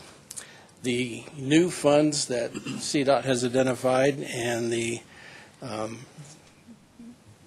new monies returned from the City of Colorado Springs be placed in pools, and a special call for projects be conducted to determine how these funds should be used. The call for projects is, there's a schedule outlined in attachment 4 in your memo, using the evaluation criteria and weighting that you've already approved for the 2040 Regional Transportation Plan. We could conduct the call for projects in a very expedited manner and have it concluded in May. This would meet the time frame of CDOT, who's very interested in the use of some of those funds to put on powers. They'd like to go to bid in June, and if that's the outcome of the selection process, if that's where the funds would go, that could still meet their time frame and their desire. Any question? Any questions for Mr. Prather? Move approval. Second. Any discussion? All those in favor, please say aye. Aye. Aye. All those opposed? Thank you. Thank you. Ken. Move on to item 6C is the new transportation improvement program. PPACG is required to develop a new TIP and have it developed and approved by you no later than September. There are 2 options that could be conducted to make this happen. The first option is the traditional call for projects, develop new criteria, waiting for those criteria, scoring of the projects, and all of those steps, and it normally takes at least a year. It could be condensed into the 6 months that we have available, but it would mean absolutely no delays, and it would be little or no chance to discuss all of the issues that were identified in your memo. Option 2, which is what is being proposed to you for approval, is a 2-step process, and each step is the development of a TIP. Step 1 would be the development of a 2016 to 2019 TIP, with all of the money that going from 2019 would be used to pay for cost increases, inflation, the things that have been discussed for several months here. For the projects in the existing TIP, 2015 through 2018, there would be no call for projects. That would be a very expedited TIP and could be completed by July. The second step would be the development of a 2017 to 20-something. We haven't decided what it would be yet. Is it going to be a 6-year TIP, an 8-year TIP, a 4-year TIP? But that would be part of the process. This would develop that TIP, and it would be completed in September of next year. That would give plenty of time for development of criteria, weighting, call for projects, adequate discussion for all of the issues that were identified in the memo. And it would then utilize the additional funding for whatever years are involved, and certainly then any money that's left over from 2019 would fall into the call for projects and be available. So it would be developed in a parallel process with the 2016 TIP. So the 2016 TIP would be concluded in July. The 2017 TIP would be concluded by September of next year. Any questions or comments? It's the board's pleasure then. Move approval. Second. Further discussion? All those in favor, please say aye. Aye. All those opposed, nay. Thank you. Thank you. Nice job. And let's see, the adjusted metropolitan planning area boundary. And good morning again, Craig Casper, Transportation Director. To start this off, I'm going to, because I've been requested a couple of times. Let's see, is it H or U? There we go. Give a brief overview of the different boundaries that we have. Okay, so let's turn off this one. So what you see here is a boundary that is the perimeter of El Paso and Teller County. This is the boundary of the Metropolitan Statistical Area. This is what we do our modeling, travel demand modeling on, and many federal programs use this to determine whether it's an urban or a rural area, because Colorado Springs meets the definition of urban. This is a metropolitan statistical area. Then we have our existing. Like, what are those political boundaries? Is that it's El Paso and Teller County. Yep. This is our existing metropolitan planning area boundary. That it's been more or less this boundary for 40 years with some minor adjustments over time. This is the 2010 census urban area determined by the census in their bizarre sort of hop, skip, and a jump density by jobs and housing thing. We have to report whether something is urban and rural based on the urban area, or we are allowed to smooth an urban area. Where is that one at? I can't read it. Right above it. Right there. Okay. So we went through a process about 6 months ago and smoothed the urban area to create this this boundary that you see shaded here, and this is our smooth urban area, and allows us, like you'll see that the interstate is completely encompassed in this stretch past the Air Force Academy, is completely encompassed in the smooth urban area. That way we're not reporting urban, rural, urban, rural, urban, rural, urban, rural as we go down the road.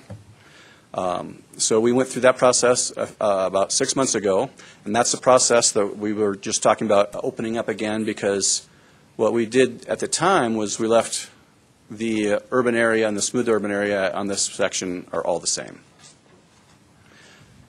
What we're proposing now is to expand the planning area. Let's take off. We don't need that one. We need that one. Don't need these two. So what we're speaking to now is changing the metropolitan planning area boundary, especially on the south end, to encompass. Well, what it will do is it'll encompass the Charter Oak Ranch Road, but it also creates a much more logical, smooth boundary along our south end. This has always been a little odd. So this, it's just a creek boundary here that goes all the way down, and so we'll have one continuous smooth boundary in the south. It also, up on, make sure we encompass this area on the north end that is in is in Douglas County, and then there's some other areas, little pieces on the periphery that will be adjusted. So that is the proposal before you today, but I thought I'd just make sure everybody understood all the different boundaries and how they sort of nest with each other. So, and this is the first step in funding acquisition through the PPACG of Charter Oak Ranch Road. Then we'll look at functional classification, possibly some urban area, and then just make sure things are all eligible. Are there any questions on this? Smooth is the technical term. Smooth is the technical term. Technical term, yeah. What's the discussion behind the Douglas County? In 2012, we signed an IGA with Dr. Cog that said, yes, this is part of our census urban area, but we'd like you to keep planning for it, and we won't. My personal preference was to actually take it and Greenland Ranch and just start, sort of taking over Dr. Cog. But that would be a beachhead? Yeah. A beachhead? We had the opportunity, but, a high desert. Are there any questions? Any questions, or please? This is the first time I've been involved with any sort of MPO adjustments with smoothing, so I guess I'm just wondering what the cost impacts are. I mean, I understand this makes us eligible for federal funds, but it also, I would assume, has potential impacts on us and what we spend, but I'm not really sure I understand that. So the money that comes to the Pikes Peak area comes to us based on the census urban area. So this is what determines FTA funding. Our STP Metro, the Metro funds that we talk about, is based on the population within the census urban area. Everything outside of this does not add potential to our funding pool. I guess, does that help? So yeah, everything we grow increases costs without increasing revenues. That doesn't sound good, actually. That's the way the federal system. So why would we want to be expanding the MPO? Wouldn't we want to be pulling it back? Why would we want to go into Douglas County? Because you're leaving Central Front Range would make those decisions then, and not PPACG as far as what projects are priorities. You have the jurisdiction over the metropolitan planning area only. Central Front Range then has, and CDOT have over the. So it's about control versus cost? Right. Okay. Well said. Control over allocated federal funds, right? Commissioner, I sit on the Central Front Range board, I think as Mark Dwelleby does as well. I can tell you that Central Front Range does not have the resources, the planning capabilities, the expertise to manage our areas as well as we do. So it's true that we do pick up. Pardon me? Even the desire. No, I actually met with Adam Lancaster yesterday, and we talked about the Gate 19 issue. And if we want to consider who is best able to serve our population the best, even though there's not additional resources coming with it, it's clearly going to be us, and not Central Front Range. So yes, there's no additional transfer revenue, but if we're looking at what the resources are used for, that's managing our population base, our clients. I think it's clearly in our interest to pick it up, even though there's not additional revenue transferred in. Any other thoughts, questions, comments? It's the board's pleasure then with regard to this item. Move approval. Second. Further discussion? All those in favor, please say aye. Aye. All those Thank you very opposed, much. nay. Thank you. Oh, one nay. One nay. Recorded, please. Thank you. Moving on to item 6E, letter to EPA regarding proposed ozone standards. Good morning again. My name is Rich Muzzy. I'm the Environmental Program Manager here at PPACG. Before I begin, I would like to introduce Mike Silverstein, who's with the Colorado Department of Health and Environment, and is here to go ahead and fill the role for a air quality rep on the PPACG board. After we discuss the letter to the EPA, I would like to turn it over to him just to say a few words about what the Air Quality Control Commission is up to. Several months ago, I went ahead and briefed the PPACG board on the proposed EPA ozone standard, which would go ahead and change the ozone standard from a current level of 0.075 parts per million to a level somewhere in between 0.065 to 0.070 parts per million. Based upon the current concentrations that we have in our region, it's likely that we would go ahead and fall into what's referred to as non-attainment. That is, we would not be able to go ahead and meet those standards. That is a concentration of between 0.065 to 0.070 parts per million. As I explained at the board meeting, this would require the development of a plan which contains control strategies and measures to go ahead and bring our area back into attainment. At the board meeting, I went ahead and we discussed some of the concerns with regards to the EPA proposal, and the letter that was attached to your packet went ahead and addressed some of those concerns. There have been some revisions to that letter, and that was passed out in your packet. You can go ahead and recognize the revised letter by the date. It now says March 11th. Most of the changes were made on page 2 of the letter under the section existing control strategies, and now that's called existing control strategies and practices. And this really addresses two things, that the state has already done a lot with regards to strategies and practices to go ahead and reduce ozone concentrations in our region, in addition to federal standards, to federal practices such as Tier 3 Mercury Air Toxic Standards Act, to go ahead and reduce concentrations. And is there really need for more stringent regulations, since those seem to be having some effect? And the other part of that section was to also go ahead and address that it's difficult to go ahead and find and implement emissions reduction strategies that meet the requirements that the EPA has set regarding what strategies and practices are allowed in a maintenance plan or in a state implementation plan. So with that, the deadline to go ahead and submit the letter to the EPA is March 17th. That's the last day to go ahead and submit comments. And the EPA's timeline is to go ahead and have a revised proposal out by October. Are there any comments, questions, issues? Oh, it looks like a good opportunity for us to provide some input as a board. So, what's your pleasure? Move approval. Second. Is there a question? Please. I know that we really don't know what the cost is going to be, do we? If these rules go into place, do we? No. Is anyone going to be in compliance? Because I've heard that nationwide, if as presented this goes through, that really literally no one will be in compliance nationwide pretty much. There'll be very few places that are in compliance. Certainly if the standard is set at 0.065 parts per million, it will be many fewer areas that are in compliance than at a concentration of 0.070 parts per million. Certainly the Pikes Peak region will not be the only area that would fall into non-attainment in Colorado.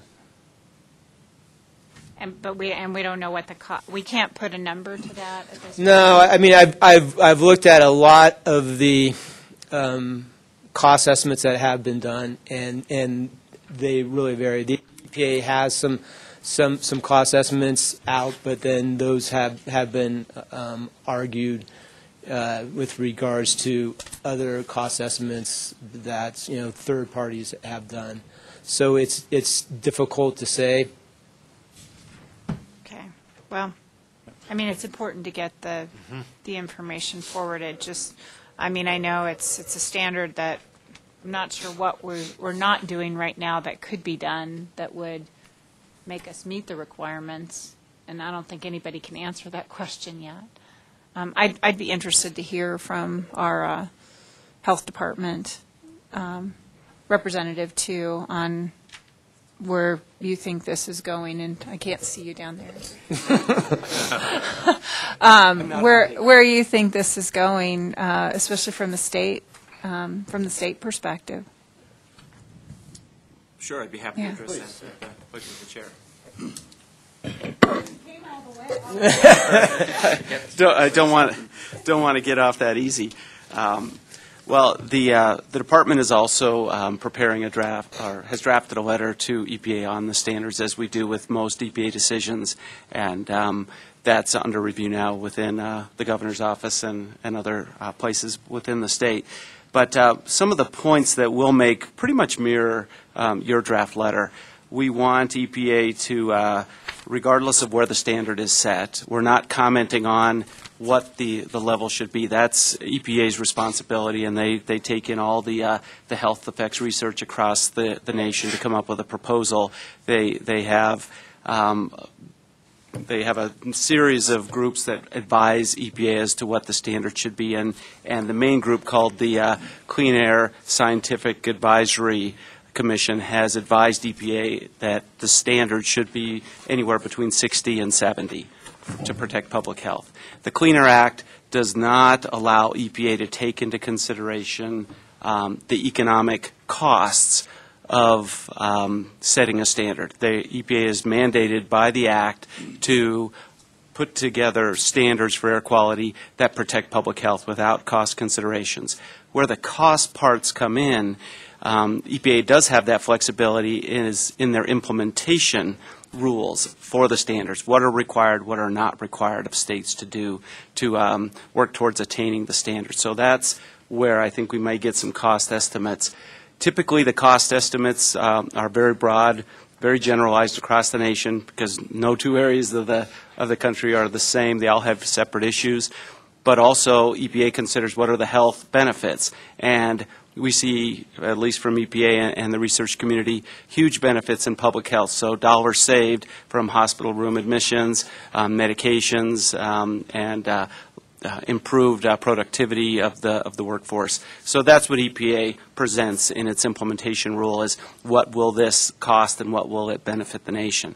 And so as the state, we're commenting to EPA to provide us the maximum flexibility as a state to prepare a plan that will get us into attainment of the standard. And so we don't want federal mandates. We don't want prescriptive measures that are outside of the language in the Clean Air Act. So we're requesting EPA, as they have done in many cases, provided the states with at least the first crack at developing plans that meet the local needs and get the area into attainment of the standard by the due dates. We're also asking for rapid issuance of their implementation rule. A lot of times EPA issues a standard, and those standards have mandatory deadlines for compliance, but then we wait 1, 2, 3 years for the EPA rule that says how you do it and what are the minimum requirements. So we're asking that EPA issue that implementation rule when they issue the standards, so that we're not penalized in time in putting together a plan that can be approved. And then the final comment, just overarching comment, is related to exceptional events. When we see naturally occurring high ozone concentrations, when we see wildfires, where we see transport of ozone from other areas of the country or from other regions of the globe, how we can discount that what we would term exceptional values from the data set, so that we're not artificially classified as a higher non-attainment area than we should be. So we eliminate some of those high ozone days that we don't have much control over. We always contribute some to the local ozone concentration, but on any given day, this transport, this background, this other exceptional issues can influence those numbers. And so we're asking for that that EPA take those exceptional events into consideration and make it easier for the states to flag an exceptional event and justify that it truly was exceptional. EPA won't give everyone a get-out-of-jail-free card. They can't just say, oh, yeah, exceptional, exceptional, because that just basically undercuts the standard, and they'll get sued, and they will lose under the law.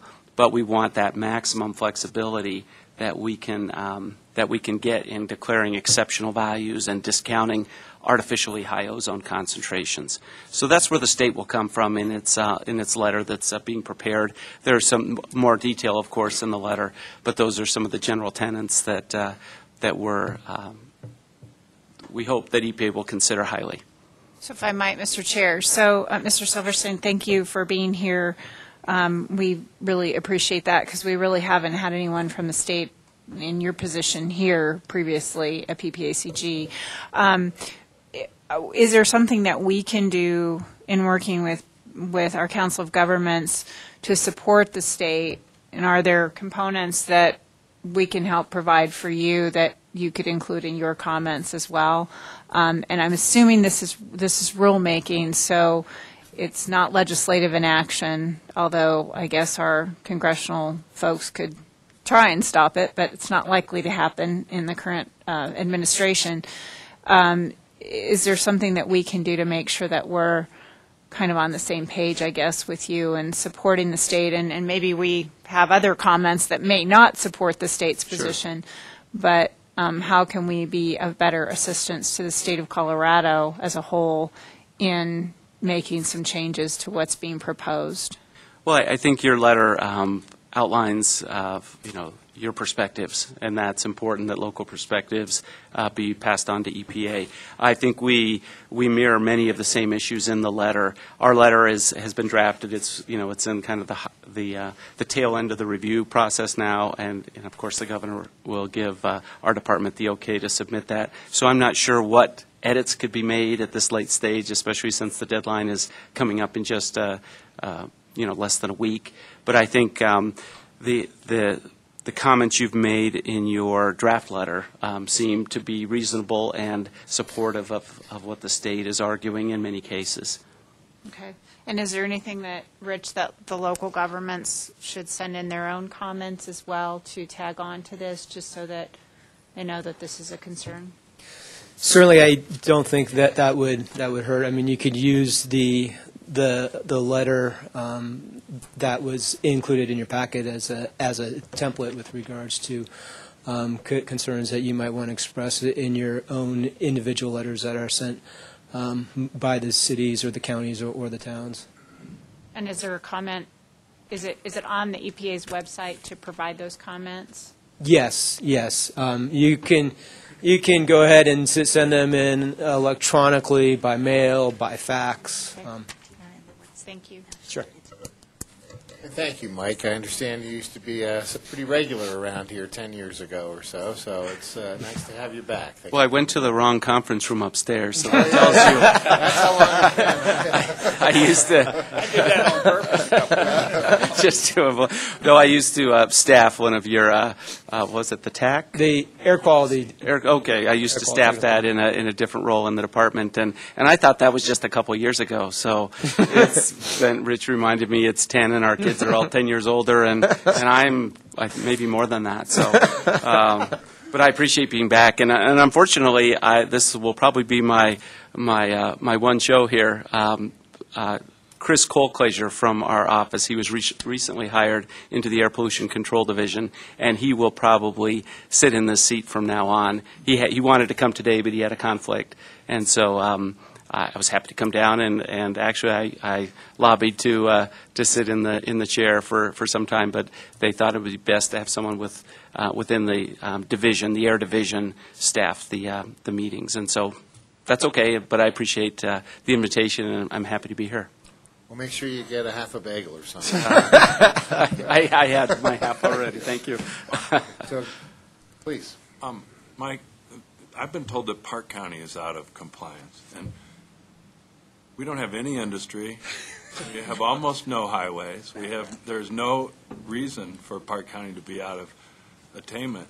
I mean, out of the levels. And So isn't that proof positive that it's background levels that are sending us over? And how can we be blamed for Mexico or Denver? This is my understanding. Park County is not out of compliance. We're in compliance. You're in compliance. First of all, there's not a monitor in your county to demonstrate that you are violating, and that's key. We need monitors around the state to find high ozone, and if we find high ozone, we have to take care of that problem at a state level.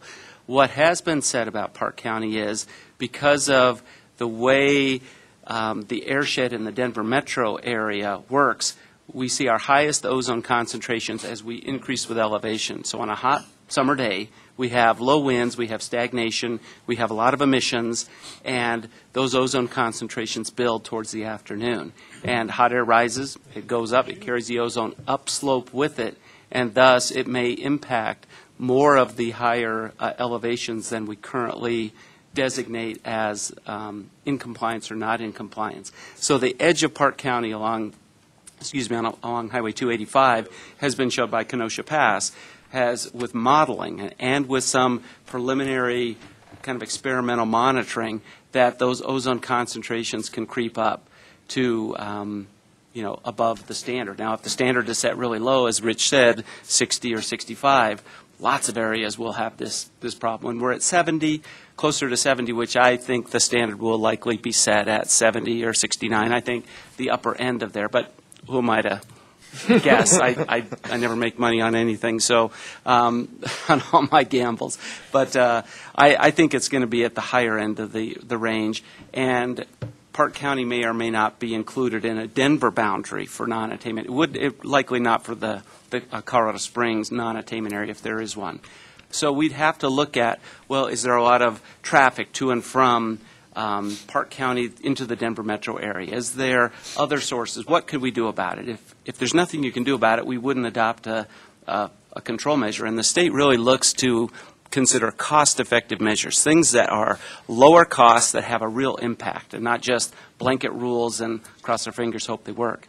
And so Park County could be brought into a discussion of, hey, you may not have sources, but the ozone is pushed upslope from this entire Front Range urban corridor and industrial corridor, and it impacts Park County. And you have residents, you have folks who deserve to be protected from high ozone concentrations, and thus may or may not be a tiny portion of Park County included in a revised boundary for the Denver non-attainment area. But that's very preliminary, and we'll have to wait and see. I think our office would lobby against that.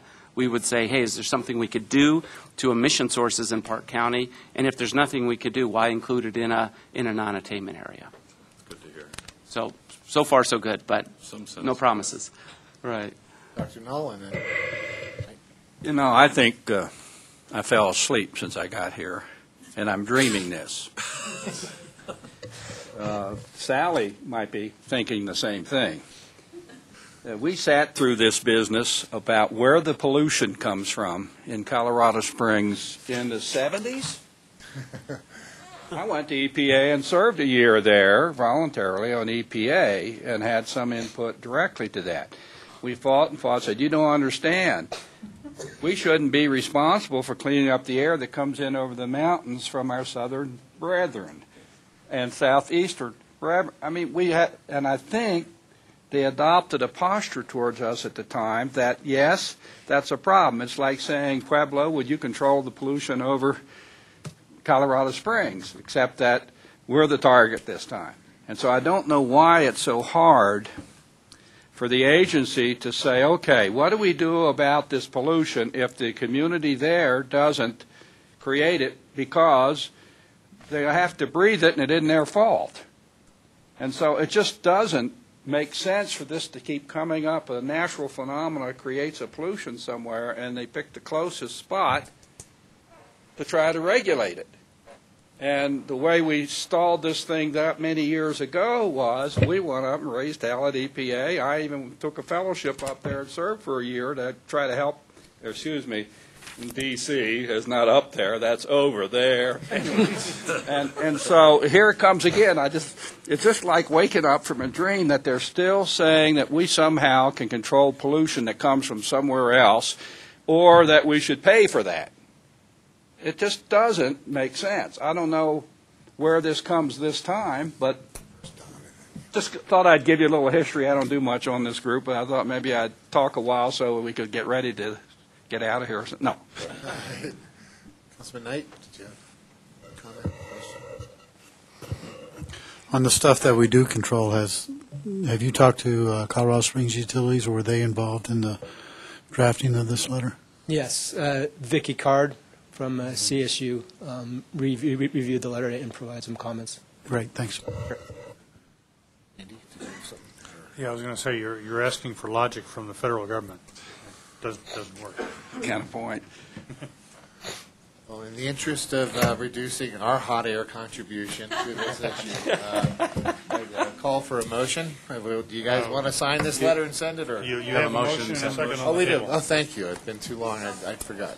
So, all those in favor, please say aye. Aye. Any opposed? Thank you. Okay, moving on to item 6F, regional representation on the statewide transportation commission. So we sent a letter. Oh, hi, Rachel. Good morning. You want to sum it up briefly for us? I think I can be pretty brief. Yes, Rachel Beck, Policy and Communication Manager. Good morning. We have an opening on a key statewide board that the board may wish to provide some input into, and that is the Statewide Transportation Commission. As Mr. Gruen can attest, that's a very important position that represents the interests of our transportation system and advocates for our region, for funding and for projects at the state level. Mr. Gruen has served us for 8 years and is now term limited in June.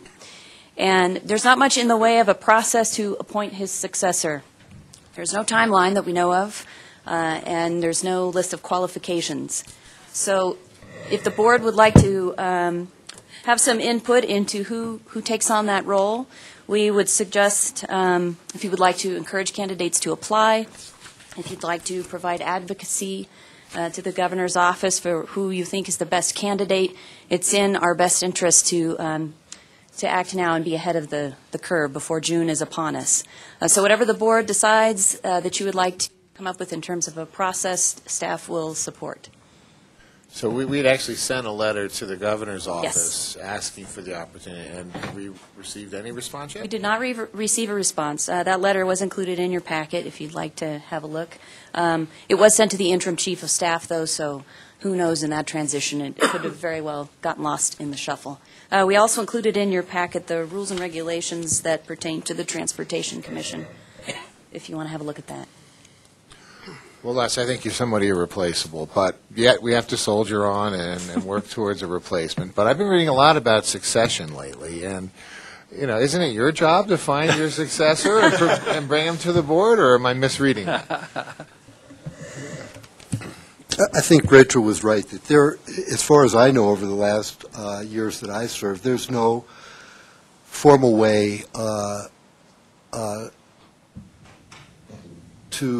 there's no mechanism for appointing this commission other than, I'm not sure the letter actually went to the right person. There is a Department of Boards and Commissions, and they're in charge of boards and commissions. The lady's name is Romaine Pacheco, that serves under Governor Hickenlooper. So that operation takes place out of her office. And I would probably, if you do decide to send a letter, send it there. And sending a letter and a recommendation certainly wouldn't hurt. There are a lot of different things that come into play based on my experience, and based on my experience, there's no pattern that you could explain that leads to an appointment on that commission. So again, it's not going to hurt to send a letter to Ms. Pacheco and say, we really like these people. I recall years ago Rob saying that when I was considered, he received a call to ask about what he thought about me or if he knew of me. So my guess is that process will continue, whatever happens, that the PPACG will be contacted and asked to opine, at least at the staff level. Thank you. Rob? I think the process we have is get some names together and send them on in. I think the applicant will have to apply. I think there's a necessary step, but yeah. And so, but I think as your next meeting, we may want to ask you to submit some names or ideas. We've heard different names from like consulting or from elected officials or prior elected officials that may have an interest. But that's it so far. So if we start compiling a name, I think that may help the board come up with maybe a top 2, top 3 list. And so it'll be at board discretion. But I think you all have folks that you could engage in and maybe ask some questions of interest. Les, please. I think people are lining up. I know I've been contacted by a variety of people. And I think they're very good people that are interested. So I don't think there's a whole lot you need to worry about. Good. Thank you. Okay. Please, Dennis. The application process, Les, would be to go on the state website and that standard application? There's a one-page application for any of the 2,500 boards or commissions of the state, and it's like a 7-Eleven application. You put your name and address and your educational background. It's just the most basic stuff that that the state would require, how to get in touch with you. And then if they're interested, I know in my case, and having talked to some other people that, my colleagues, if they're interested, they'll call and ask you to interview. And if they like you, they'll select you.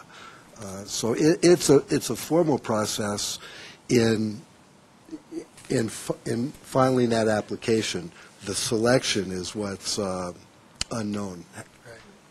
And if I might note, too, we have right on our county website, elpasosco.com, if you click the Volunteer Opportunities button, we have a sidebar that has the Colorado Boards and Commissions, and it takes you right to that page. As Les said, it's for any of those that have ever applied for a gubernatorial appointment or state board or commission. You have to go online and do that, but it does ask for a couple of references, and you are required to do a background check. I believe there's a box still. It's been a while since I've looked at it, but they do a background check on you as well, so just so that you know.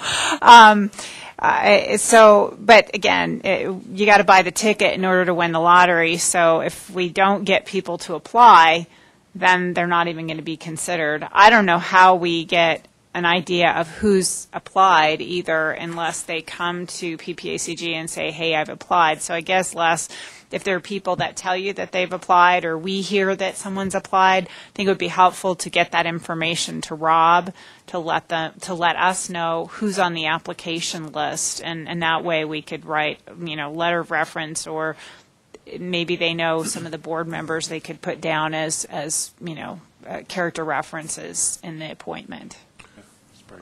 I think Rachel will use her sleuthing abilities to discern all of those interested candidates and have a full report for us, if not next month, shortly thereafter. I'll add, too, we've had a number of offers to help from folks at the state level who said if the board puts together a short list, they would be happy to take that forward and help us to advocate for those people. Great. Thank you. Don, did you? I think this is a good move. I think it's critical that we get somebody we know and can work with up to replace Les. So I think we need to move out on this sooner rather than later. If we can get applicants or even put out a call for applicants, ours will not be the nomination process. It'll be kind of like an endorsement. Like we're seeing right now on some city elections, but and I think if we don't vote on it until April, we might be too late. I mean, until May, we might be too late. Mm-hmm. I think we ought to decide on the names at our April meeting. So after Rachel does all her great snooping and everything else, if we want to get together a subcommittee out of this group, I'd be happy to be on it to actually sit down and talk to the candidates and then maybe we can sit down. I mean, Sally, you and I were on something on a selection for somebody last year sometime. I forgot what it was. Yeah. But I think, it shouldn't just, I mean, we should have some board members actually interviewing those people. That's a good call. Maybe we could put that together next month, assuming we have some people to vet or at least to review and make possible recommendation upon, or? I'm actually thinking we should do it before next month so that what we bring forward next month is the people that have been vetted in a list of name or names that we want to send forward, that either this person or any one of this group of people, have the full support and endorsement of the PPACG. And I think maybe I suggest the executive committee plus invitation to others. I mean, they can meet the executive committee can meet between board meetings. And so as soon as we get some names, maybe have the executive committee meet and invite others as soon as we can. Because it's a quick turnaround till the next board meeting. Because it's, I think, April 8th. It's real quick. It's a little extra to do.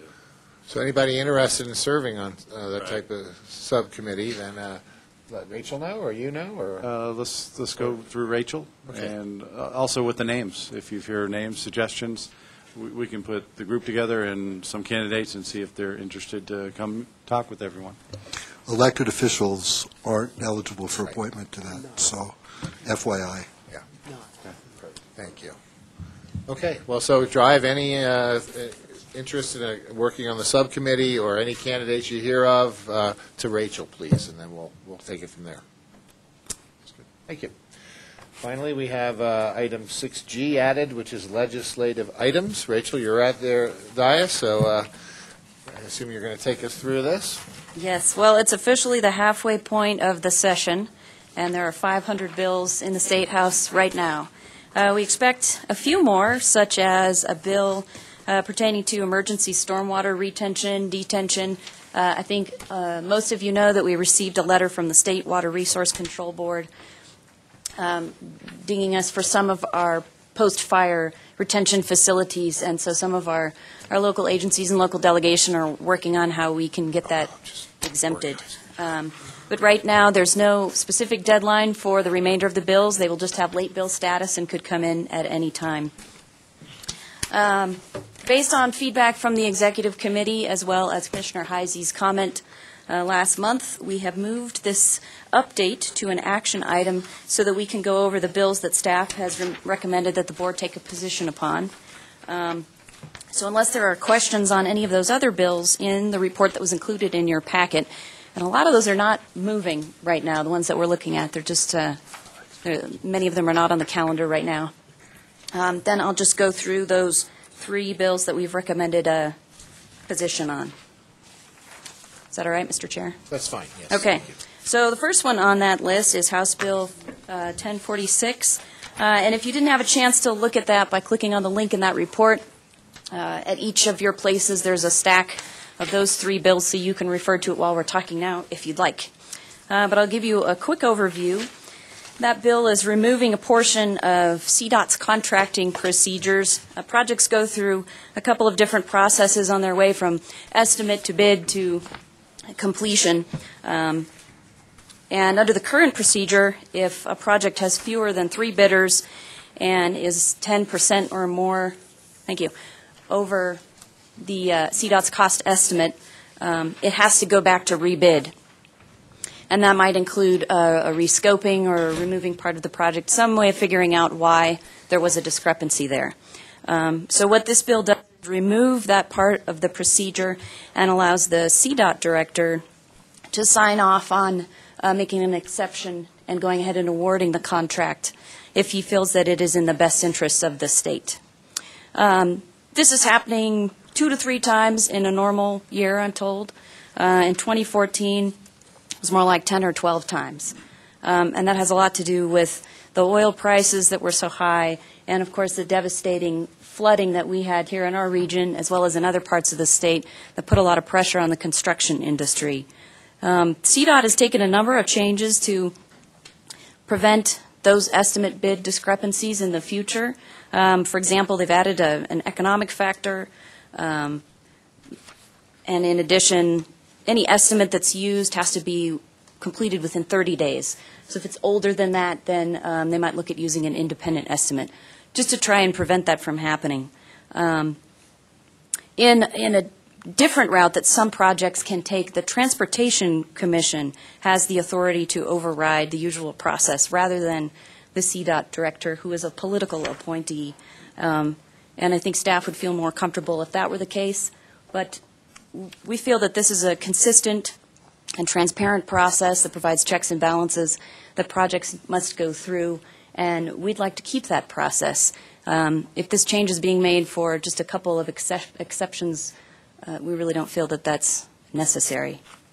So that's kind of my summary. I'm sure Karen probably has some input, and also Herman Stockinger has come all the way from Denver, CDOT's policy director, if you'd like to hear from him as well on the subject. Sure. Les, please. I'm astounded that PPACG wants to take this position in light of the tremendous challenges that we've had over the past year because of market fluctuations. We have had, and Karen might have a better idea than I do, on the number of projects that we couldn't move forward with because they didn't hit the criteria that were mentioned earlier, 3 bidders or within a certain percentage of the estimate. This is something that is completely in conformance with our effort to be more efficient with state dollars. So I think we as a community that's benefiting immensely from state dollars in RAMP, and this was a project for, one of the projects, Cimarron was a project that was affected by this.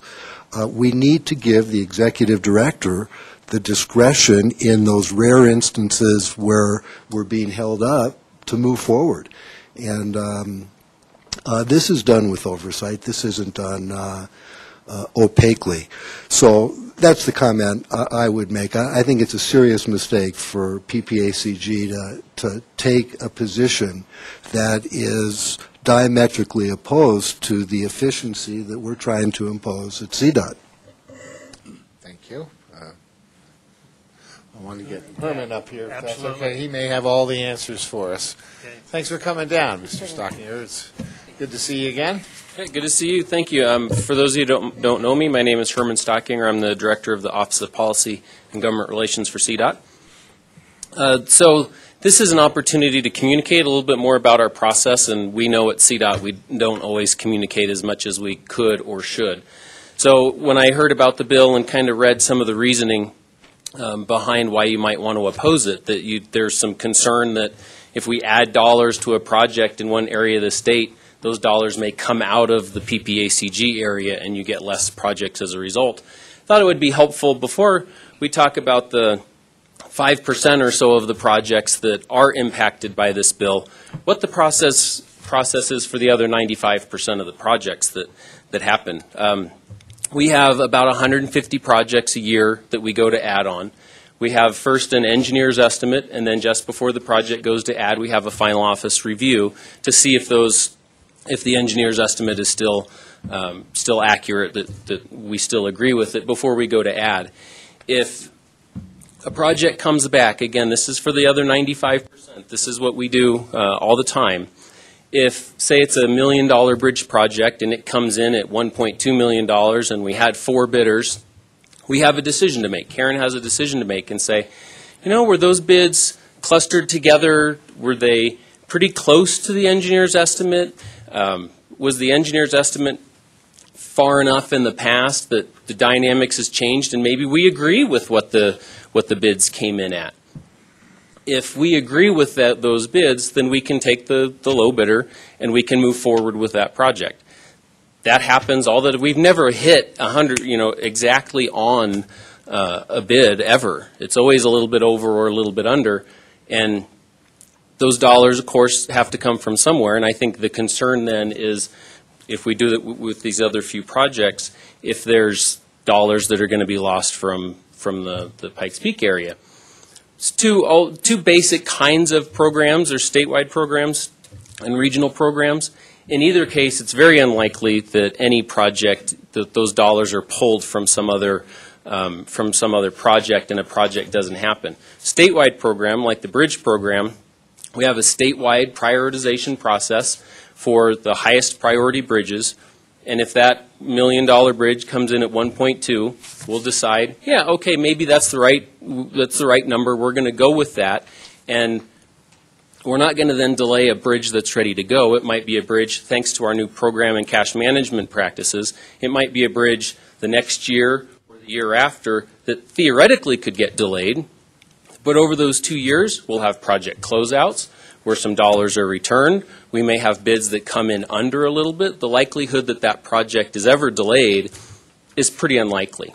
That's a statewide program. The regional program, the best example is RPP. It's the same thing, but because that's a regional program, any of that shifting of dollars happens at the region level with Karen working with the planning partners, as we need to do with our RPP program. And again, for those 95% of the projects, it's very unlikely that we're going to delay a project or take away money from a project as a result of increasing funds for another project. It's possible that there's a delay for a project in a couple of years, but it's unlikely. So what happens with this bill, 5% or so of our projects, a few projects every year. It was worse last year because of the changing economy. But generally, it's a few projects every year where if the project comes in, as Rachel said, over 10% over the engineer's estimate and 3 or fewer bidders, we are statutorily prohibited from making the decision. We might look at it and say, yeah, gosh, the oil prices went up more than what we thought over the last 60 days, so the cost is a little bit higher, and we might think that bid is right on the mark. We're still statutorily prohibited from doing that project. We have to pull it back.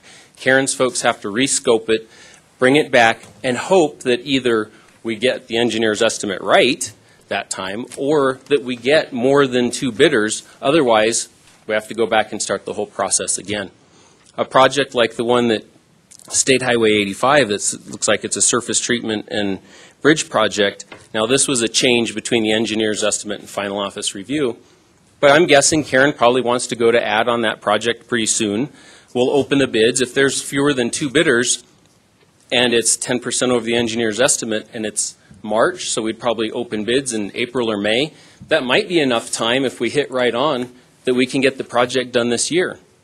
Otherwise, if it hits in the statutory requirement, we may have to take 60, 90 days to go back, rescope it, rebid it, get an accepted bid, get a notice to proceed and move forward, and then that project might end up, not only does that process cost about $10,000 for CDOT to go through the rebid process, but we'll have to push off that project potentially into the next year or only be able to do half the project and then button it up because we've run out of time for that construction season. So I don't want to make any recommendation. You all need to decide what you want to do on the bill, and no hard feelings either way, although we have a lunch bet on it. But I thought this was a good opportunity to come in and kind of communicate a little bit about our contracting process, because I'm not sure that's something that we come and talk to you about very often. So happy to answer any questions if you have any. Thank you for coming down. It was a good explanation, and I want to apologize to Karen ahead of time because I'm desperately trying to get over my addiction to carping about Denver envy. But, okay. But having said that, I think I can only speak for myself, but one of the concerns is that $1 billion project in Denver, viaduct, I-70, whatever, comes in at $1.25 billion.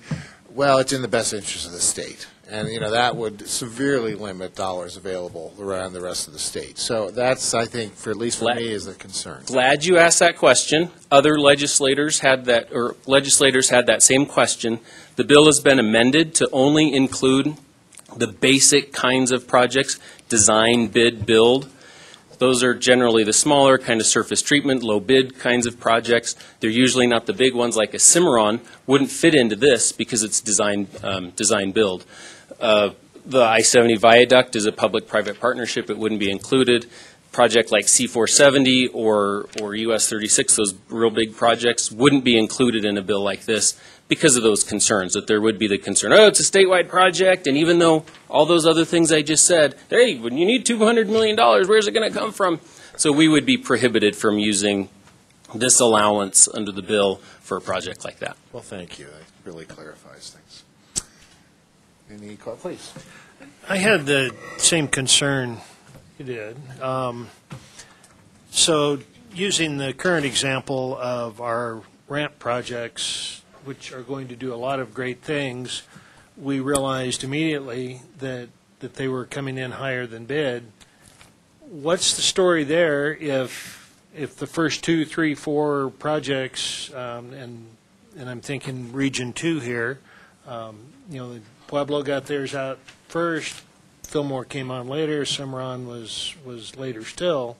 So what's the process there if instead of doing some value engineering, meaning you figure out how to reduce scope, you just sign off on those and suddenly somebody's not funded? Good question. So Commissioner Groh and the rest of the commissioners had that same question. We did an analysis of the potential risk for the entire ramp program, and there was about $90 million worth of risk that, based on the projects we have and what's been happening with construction cost estimates, that there could be $90 million more for the ramp program that we need. The commission put in, I think it was $40 or $45 million as potential add-on for that, but only for projects that go in and go through the process of reducing scope and doing everything they can to get additional local match, where the local match applies. So our hope is all of those ramp projects will be treated consistently, and it's the potential for additional funds from the commission as long as we pursue additional local match and we cut the scope as much as we possibly can to get it back in. That local match doesn't excite me very much. It doesn't excite us either. That's our construction reality these days, though. Karen, please. My opinion is that this will give you a lot more benefits than negative. So again, you guys are looking at big projects, and he just said big projects are pretty much exempted. The projects that we've had in the last year are things like bridge preventative maintenance, which I think even in this area that happened with is that it's kind of a new kind of work that we're advertising, replacing membranes, and so a lot of contractors weren't familiar with it. We weren't familiar with estimating it. We go out to bid, it's over. Now, again, all that does is we go back and we actually we decide, do we change scope or we change budget? We can still do that. But again, what happens here is it just ties our hand. We don't have that choice. If we know we're going to add budget, all it does is delay us by 2 months. And again, like Herman says, it costs the construction season. So the other project happened to is a critical culvert project down south. And again, it's kind of a small amount of work. It's specialized. Our cost estimates were probably bad. Again, it took us like 6 months to re-advertise it. All we did was add more money. We didn't change the scope. And again, that's from the asset management program. That happened on Powers Widening. Again, we ended up taking that project back, cutting back the scope, and adding more money. But it just allows us the flexibility if we know. So think about the Powers Widening coming up between Platte and Fountain. If we don't have this bill in place and the bids come back and you only get 2 bidders and they're 115% over, you don't have the choice to say, we really need to get this project done. We know we want to add funds. We know we want to get this project built. You're stuck. Like Herman said, you can't award it. You have to pull it back, add funds, re-advertise it, wait another month and a half, and that could cost you the construction season at that point. So it doesn't restrict any of the possibilities you had before of not moving forward with that project. You always have that choice. It just restricts you that you can't move forward with that project, even if you know you don't want to change the scope, you just want to add money. So I really think for the majority of your projects, and like Herman said, there's some safeguards in there. If it's not going to be any big projects that this is going to impact, it's going to be all the little ones that we need to get done, and it's critical for the construction season to get them done. If there's no other comments. One of the things that we look at, and our friends at Dr. Cog are considering the same concerns. I talked to them last week, and so they're probably bringing it to their board to talk about. I look at the two examples in Region 2 that were really indicative of this dilemma. The ILEX project down in Pueblo. It ran up against this state law. And CDOT, you had to stop and rebid it? Or you got, I mean, without the change in the state law, they were able to certainly take care of our Cimarron interchange? Yeah, no, those Because- ones weren't impacted by it because it's a different kind of thing in terms of bids. The state law hasn't with changed. the design. Yeah, but with the design build, it didn't apply for ILEX. That's the only thing I would say. Right. It doesn't. So it didn't Pueblo, you apply. didn't have to go rebid it. Nope. You could do what we did ahead of time for Cimarron, looking at how do we shave scope off, because you didn't want to run up into this against the state law. So credit to CDOT and collectively coming up with more money, so it didn't run up against state law. And Cimarron is going forward. The bids came in, a little bit of de-scoping, a little bit of finding more money around this table. So again, that didn't require a state law change. The consideration could be, and maybe CDOT would be agreeable, another amendment. So you talk about this is limited to small projects.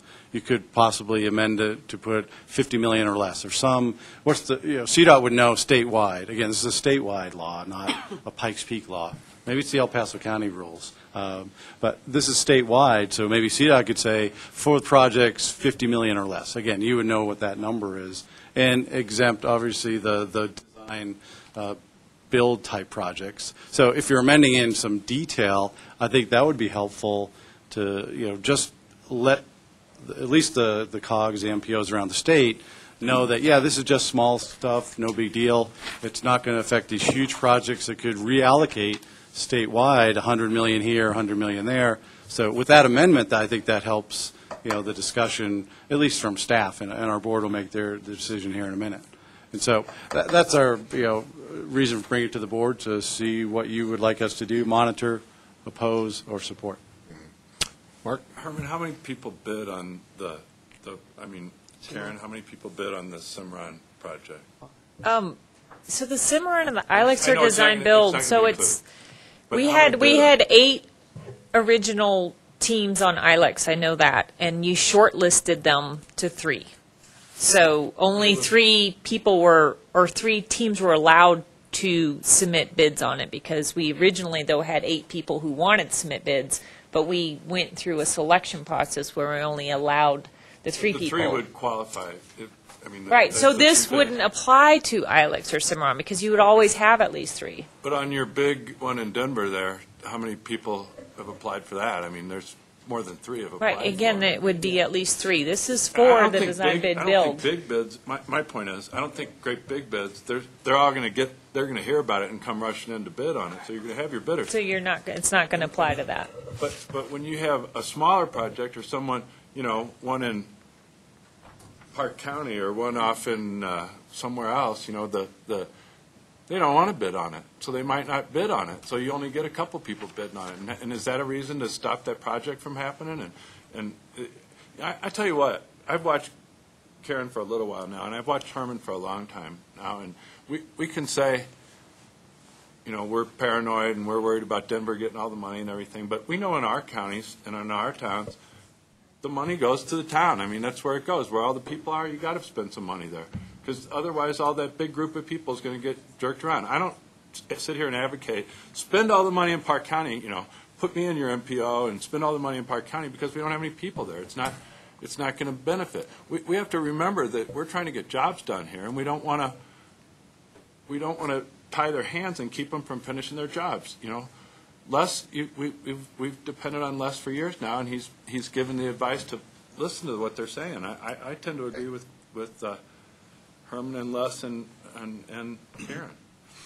Les, did you have something? I would just add to what Mark said that I'm going to guess it was maybe 5-6 months ago, we were dealing every month at the commission, especially up in northern Colorado, with a variety of bids that came in where we didn't meet these thresholds with a sufficient number of bidders or within 100% of the estimate. So we had to go back and rebid them. And it was Karen's counterpart in the northern part of the state was having tremendous problems because of that. So I understand your fear. I just don't think your fears are justified. I don't think we're seeing a reallocation of dollars from one project to another project. Don, I think you were next, and then Norm, and then I think we have a motion ready. So. Okay. Karen, you were saying this could hinder or help Fillmore, or powers between Fillmore and Fountain, which is one of our top priorities and high on my watch list. But sounds like since it's in the same boat, then it could also hurt if a program around, share with Mark some program in Denver didn't exceed it. So if it's within the selection, then the money could also come away from that then, wouldn't it? No, the money would not go away from it. No.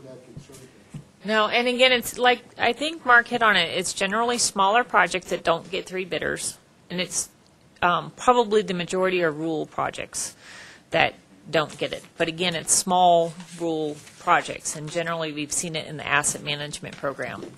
But again, it just gives you an option to fund it if you want to. So you could accept the lowest bid with the 2 bidders. You don't have to. So we always do that. So there was a project, just for example, out in La Junta that had 6 bidders, but it was 125% over our estimate. And I said, I can't award this. I don't have the money to add. So I'm going to reject the bids, and I'm going to go back and reduce the scope and then re-advertise it. So you always have that choice, but if you don't pass this bill, you're not going to have the choice.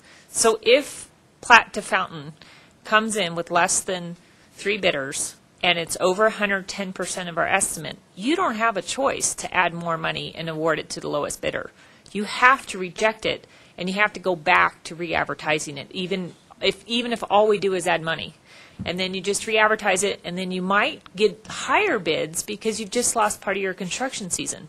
Or you might have to wait 6 whole months to re-advertise to get the construction season back.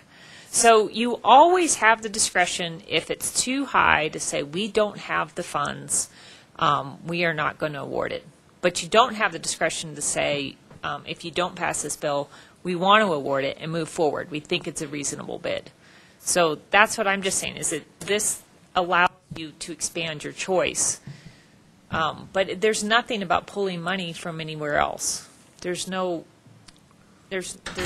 in this process that talks about that, and it's very little small projects that this usually happens on. Under 10 million is what we found most projects that this was happening on. Well, thank you to all you CDOT folks for coming down, and I think I have much greater comfort level now what this bill entails. Don? One more question then for Rachel. When is this bill coming up for a full vote? It has passed out of committee, and it will go before the House, but there's no date set for that yet. Okay. It's stalled at the moment. Yeah, because it's obviously something I would like to do some more research on. And maybe we can borrow from Sally, either just monitor it till next month, or, I'm not ready to make an up or down decision right now. I think monitors are good. Dennis, did you? Oh, please, Sally. May I make a motion? Please. May I make a motion Please to do. monitor this bill? I think the other potential we have would be to support with amendments, but I'm not sure what amendments we would be supporting. So I have no desire to get into this contest right now with CDOT. We've been great partners, and it sounds like, based on what Karen said, Herman said, certainly our transportation commissioner, who we look towards to give us advice on these things, I think we just look to monitor today. Second. Any further discussion? All those in favor, please say aye. Aye. Any opposed? And this is a new process. Staff tracks these legislative items for us, and the executive team is intending to go through these, find ones that we think need to come to the board for further recreation. Otherwise, it is as it is, but staff's making those classifications, and until we have a better process, executive team will continue to vet those and bring them forward, like this one, where we think that works for everybody. Finally, we have the statewide Transportation Advisory Committee agenda discussion. Norm, what's going on up there? There were 2 more bills on the list that we've recommended positions on. Do you want to talk about those now or wait till next month? We're losing them, Rachel. Okay. So I apologize. I mean, what were the 2 bills? They were, I know That was I have them here. 1109, which is transfers to the Older Coloradans Act Fund. You've heard about that one before. Right, that's more money. And then one that was, That's a good one. That was 1,100. I'm sorry, that's 1109 is transfers to state infrastructure, which we certainly are recommending that you support. 1100 is additional funds to the Older Coloradans Act. You may recall we talked about that one before. Right. And it passed out of committee unanimously. And then the last one on our list is a 5-year income tax credit for certain home health care costs for seniors. Right. They all sound very worthwhile. And I apologize for giving you a short shrift on this one, but we're getting past the witching hour here, so. Neither of those are on the calendar right now, so. Okay. Well, as we only meet once a month, perhaps you could send an email out to the board as these things look headed towards votes and whatever, and then as individual entities or individuals themselves want to weigh in or try and find a way to influence their local legislators, that would be, I think, helpful. Okay. Thank you. Thank you. So, Norm, Statewide Transportation Advisory Committee? Well, just keep it real brief. There are a couple main items. We did approve the statewide plan. We did some discussion how the regional plan was incorporated into it, and it was just discussed that it was incorporated kind of in its context, not in terms of a major chapter. Some useful discussion on CMAQ in terms of CNG, compressed natural gas facilities around the state. 19 are now operational statewide. A lot more interest around the state in compressed natural gas. It goes back to our CMAQ compliance. I do have the agenda there for the last meeting. If you have any questions, I'd be glad to address them either now or offline. The next meeting is on March 27th, 9 a.m. at CDOT headquarters. Thank you, Norm. Okay, any member entity announcements? I have a quick one. This Thursday in Alma, potluck is 6 and bingo is at 7, so come see a difference in the world. Nice. What Friday, you say? This Thursday. Is the second and fourth Thursdays. There's a potluck in Alma at 6 o'clock and bingo at 7. I am the caller, and it is not your grandmother's bingo. All right. Well, thank you for that. I would like to thank the city of Colorado Springs for filling in the pothole on the corner of 21st and Gold Camp. It was getting to be a little Grand Canyon there, and sorry they're all gone, but thank you very much. Those of us who don't have to drive on the wrong side of the street now, really thank you. Potholes are a problem everywhere, aren't they? Oh, that one was just... So, any other announcements? Well, I just wanted to mention that Keith McCafferty, who's been a longtime member of this board, is having some health issues, and so I would like to make sure that we schedule a time to honor Keith and his contributions towards this board. I'm assuming he resigned from PPACG as well. Not yet. Okay, he did from PPRTA and some of our other boards and commissions, but I just want to make sure, maybe we should check on to see, I haven't called him to see what's going on, but I just want to make sure we recognize him for his, not only his dependable presence at our meetings, and I note that he's not here today, so I don't know what his status is. Rob, maybe you could follow up. The other thing is, too, our transportation commissioner will be moving along, and I think since Les isn't here, I'll ask that we maybe do something for him as well as he moves out of our transportation. We've gotten some really great projects going during his time, and it's not an easy job to serve at that level. Thank you, Sally. Volunteer for. Okay, when's our next meeting? On that gas reimbursement. April 8th. If there's no further business, we are adjourned. Thank you. Sorry for the lateness of the hour. We'll try and do better next time.